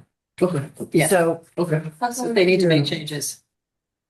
I have a quick comment. I will repeat what you said, our chairwoman, but yeah, absolutely. Just as in a broader context of this thing, I'm a commissioner. I'm not an engineer. I'm not trained as an engineer. But I know I'm a social scientist, and I know that nothing gets railroaded in this town because there are so many checks and balances at the state level, across agencies, and you guys are here and we're listening, so with that, I checked, there are experts, and these guys are the experts. So, and they have no money in the game. They really are doing the best they can and listening. In some cases, they may make a different decision than I would, even if I did have their expertise. But there are good reasons for doing it, and there's trade-offs. And sometimes when you do any public project, somebody gets hurt, or you're never going to build an airport or a road or do anything. So with that in mind, I'm not criticizing you guys for coming here, quite the opposite. Come and tell us your concerns. That's really important. But I also think there's, at different places, we really have some things in our governments that can be pretty sleazy, but this isn't one of them. And so thank you, Rob, and your team, and thanks for you guys to come here. And I'm not saying you guys aren't unreasonable. Madam Chair, it is within the purview of this commission. I believe that you can make a condition or recommendation language in your resolution if this were to approve the sidewalk project, as far as recommendation for preservation of that tree at that intersection, in keeping with the historic nature of that. And I'm sure this will be a conversation with the Historic District Commission again on Monday in discussion. You can also add language, like you said, about in lieu, if that is the alternative, you're not the policy deciders within your regulations on that of road alignment. However, if you have concerns, you can also make the recommendations that if the tree does get removed, what you would like or suggest to be planted within that area. I think that's fair language too. Okay. But it's not currently in your draft resolution, but you can add that. You can add language too. 100%. Yeah. I'm just I keep thinking about the house Thank you. and I'm really Yeah. worried about. So I don't know if we have anything And I think within our jurisdiction there. I'm just expressing my concern. That's part of the construction process Okay. of that, for the engineering project. So that is something that is not handled through the Planning and Zoning Commission, but would be handled through the engineering firm and the contractor who is doing the work. Okay. And again, waiting on feedback from SHPO SHPO. as part of this because of the funding source. They will weigh in on that. Okay. And it's not a not a contingency we could add it well. Like, because I mean, my concern, I mean, again, this guy's house, my house would be, you know, pretty nervous as well. It doesn't seem like anything I heard here makes it seem like there's any sort of coverage if something were to go wrong. It seems like that could be a possibility, could be on the table, but it doesn't seem like it's been something that has been brought up the food chain or thought out. And I understand that these guys still need to do an RFP and find the actual builder and something, but like I'd hate to have this go forward and it not be seen through, and then this guy's sleeping under the tree that we saved because he doesn't have a house anymore. And no one's there to help him out. So I think that's something we need to at least be conscious of here. Is that's my question? Is it something that we could add It's in? not something within the village district review process. Okay. You're looking at the village district for design standards, materials, consistency with maintaining the character of the village downtown. You can make a general statement that, you know, encourage that during construction activities, historic buildings are protected, but beyond that, you have no regulations, no regulatory so we should authority. have that as a. It's really just an recommendation. acknowledgement That once within before your on something. regulation. Yeah. We know we had no purview or jurisdiction, but we made a comment just so our. We could express our concern. So Aaron, do you feel like making some revisions? We have a draft resolution. I'm happy to take a motion to approve the application, and we can add some of the language we've just discussed. One last thing. I think I know the answer to this, but everyone brought up a good point too, and I'm just thinking myself as a homeowner. I'd be pretty pissed if I had to start shoveling snow on a sidewalk that I didn't ask for. I know it's not an ordinance, but is it? It is an ordinance. No, I know it's sorry, excuse me. It is an ordinance, but is it anything that like I know these people are going to appeal it? They're probably going to go to the town see if they can get an exception. Is there anything that we could revisit that as well? That is entirely a Board of Selectmen matter. Yep. And then Brandon Rhodes. All right, could I have a motion then if we approve? So moved. And we have a draft resolution. Could I have a second? It's Do you want to go ahead and read the draft resolution and we can discuss the additional recommendations? Jeff and John, are you with us? Yes. Yes. So it's okay to move to. Yep. At this point. I think we do, but if you want to start reading what we have, and then when we get to maybe to the conditions, we can add language. Sure.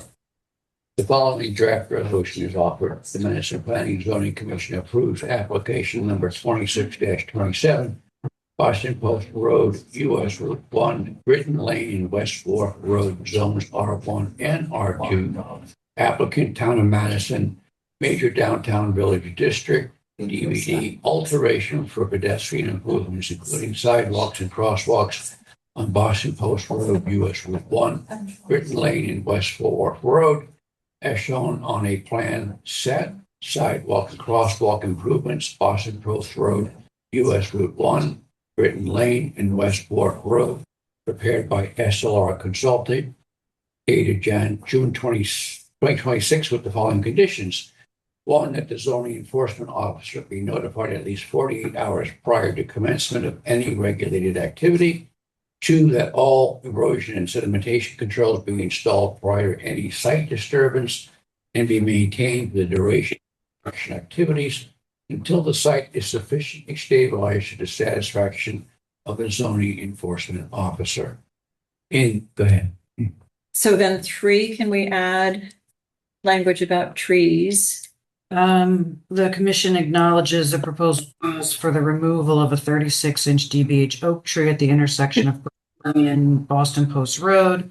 The commission. I have one question about what was written, what we read so far.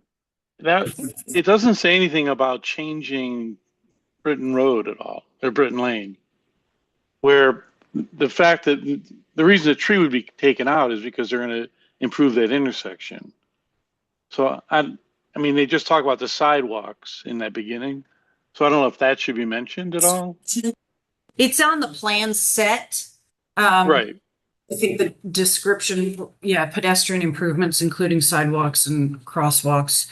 I guess that can go in here too. The commission acknowledges the proposal calls for realignment of Britton Lane, which includes the removal Yeah, we of can put it even in the context of the tree. Right. Because that's what disturbs us. Right. Of Britton That's a good point, Jeff. Lane. And the removal of a 36-inch oak at the intersection of Britton and Boston Post Road. What is your next thought? And there's a ledge and. No, to finish, sorry, still to finish the tree. If there are no options to tree removal, then I don't know what we can say. We encourage. Any alternatives should be Any considered. alternatives and replacement, and also to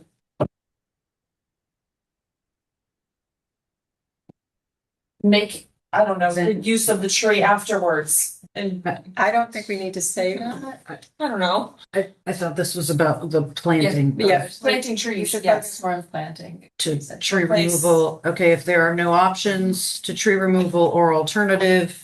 We encourage. Yes. Layouts. Planting new trees. The commission.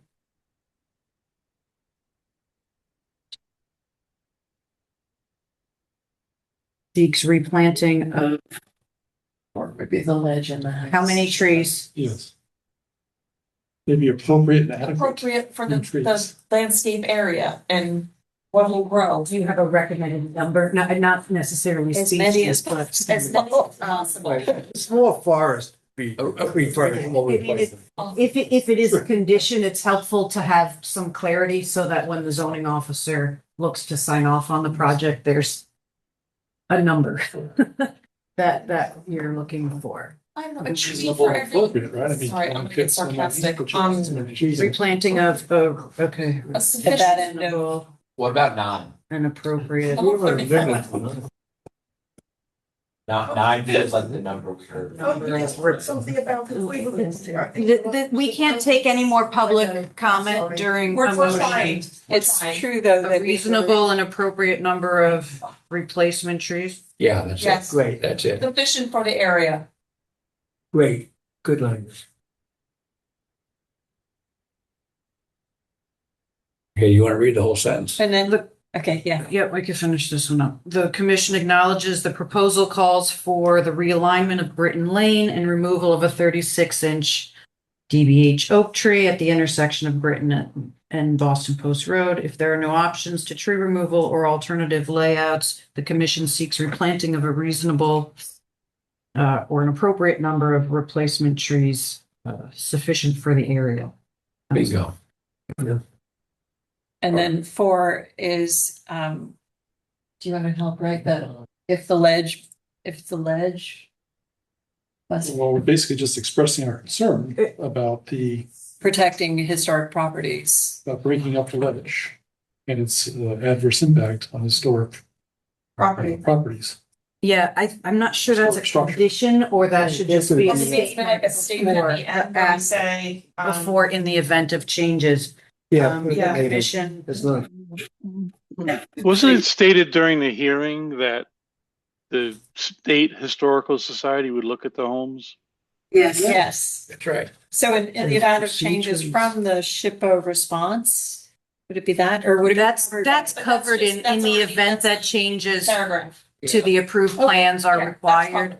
Yeah. It may require return. So that would be something like the curbing would be covered under that. Yeah. Right. Okay, the historical, if they say something about. And SHPO, if SHPO weighs in. I mean, They'll remit this, it back. this sentence would be something more Okay. of the commission acknowledges the historic character of the homes in the area and recommends Every effort. protection Preserve. during construction Yeah. activities. That's really. Can we say that? Sure. Yeah. You can make a statement. That's good. Great.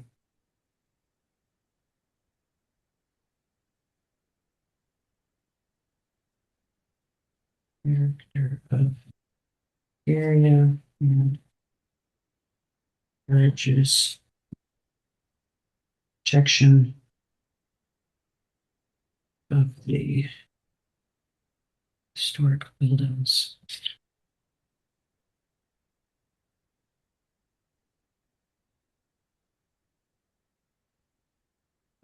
The commission acknowledges the historic character of the area and encourages protection of the historic buildings during construction activities. That's okay? Yeah. That's great. Okay. Thank you. So that, instead of a number 4. Yes, it's just a It statement. would just be a statement under that. That's great. I'll just take it. All right, so Or should I have continue? Maria type it tomorrow. Great. Should I continue? Yes, Mike, if you want to continue. Thank you. In the event that changes to the approved plans are required as a result of other agency permitting to support the proposed activity, the Madison Planning and Zoning Commission reserves the right to review said changes and may require modification of this approval.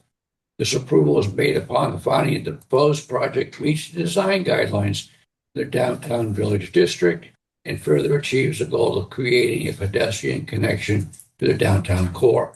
The effective date of this approval is September 3rd, 2026. Thank you, Mike. You got it. All in favor? All in favor? Aye.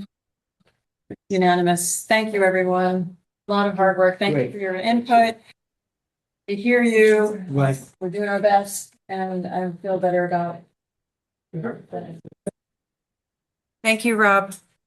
Yes, and thank Everyone. you. Thank you to the applicants. Yes. Thank you, Commission. Thanks for your patience. Thank you guys for coming out. All right, we have, under pending applications.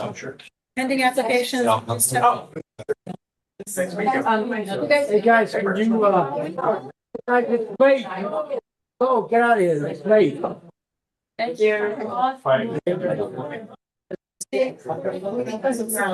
okay, sorry. We have a couple of items. Okay.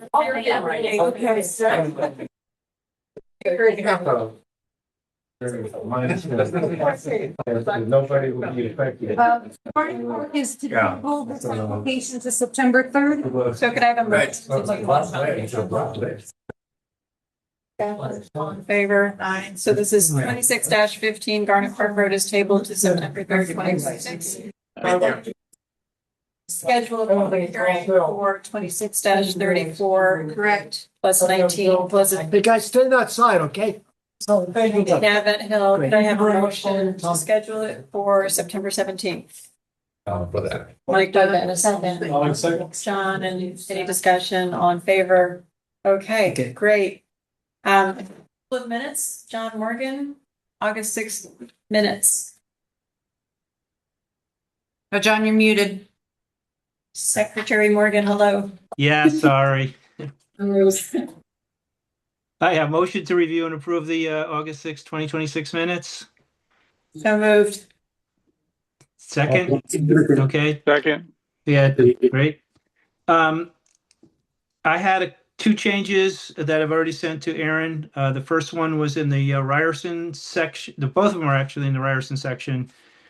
Just adding some wording to the end of the section around the electrical pedestal, that it will be left for ongoing potential future use. Great.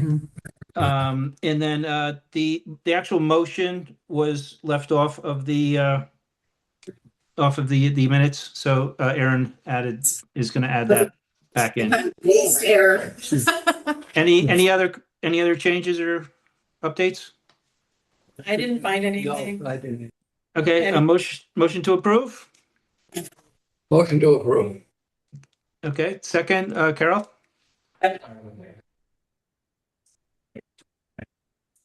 All in favor? We're good. All right, I just wanted to make a couple of really quick comments, and that is just remind everybody that we're working from the 2026 restructured regulations. And also, do you have any trouble accessing files from the agenda? I'm thinking, you're the only person that I heard has I know, had, I may and be I'm the only wondering one. if it's like a cache, like we have to like clear something that it's permissions to like open up files. If you're getting the spin, So- is anyone else getting the Yeah, I had a spin from weird the thing. agenda? I was reading through the whole thing today. I closed the file. I couldn't find it again. On your email, it wasn't there anymore. Oh, so you're talking about Gmail, not within OpenGov. No, that's right. That's right. Okay, that's a different I was problem. I was having trouble with OpenGov just getting files to open. They would just sit there churning. Maybe it's me, maybe it's my Wi-Fi, I don't know. But it was happening also in Rhode Island, and I was having, I had to Just with OpenGov? I had to log in. I had to give in. It's a problem, like a permission, something. Yeah, because I had to give a new password, and anyway, I just Maybe wanted to we say, should look at if you it. have any problem, ask Erin. Once She you solved my get problems. it, Right, but that was what was, Carol was having a block for that. So if you want to come by and bring it in, we can look and I'm happy to do troubleshoot that, and but see if everything- there are everything, if you have any permissions. Try on your phone too. Everything works on my phone. Yeah. Like if I just click the agenda, then I can click in on OpenGov. So, yeah, the links are designed to be accessible to the public, and not requiring a login Right. to OpenGov. There could be an accident if we're logged in and copy that link to the agenda. That has happened once or twice in just a learning curve since we've started it, but there seems to be something with your computer, I think, blocking your ability to pull up those files. Anyway, I'll mention it. But there is a way to get help, and there is a way to get access. And that's all I have to say. And I did send an email out. A couple of you requested paper Thank copies you. of the regulations. If anybody else wants a paper copy, I'm happy to.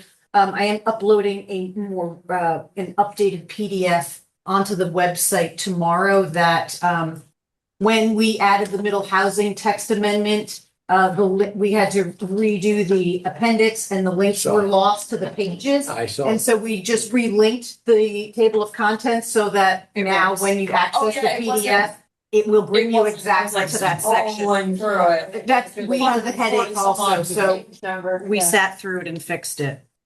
So that will be much easier to Great. use directly from the website as well. Control F4. Any comments Agreed. further, Erin, from you? No. Yay. Good night. Good turn. Second. Is there- All in favor? Aye. All right. Richard, thank you, everybody. Can I make a request to maybe keep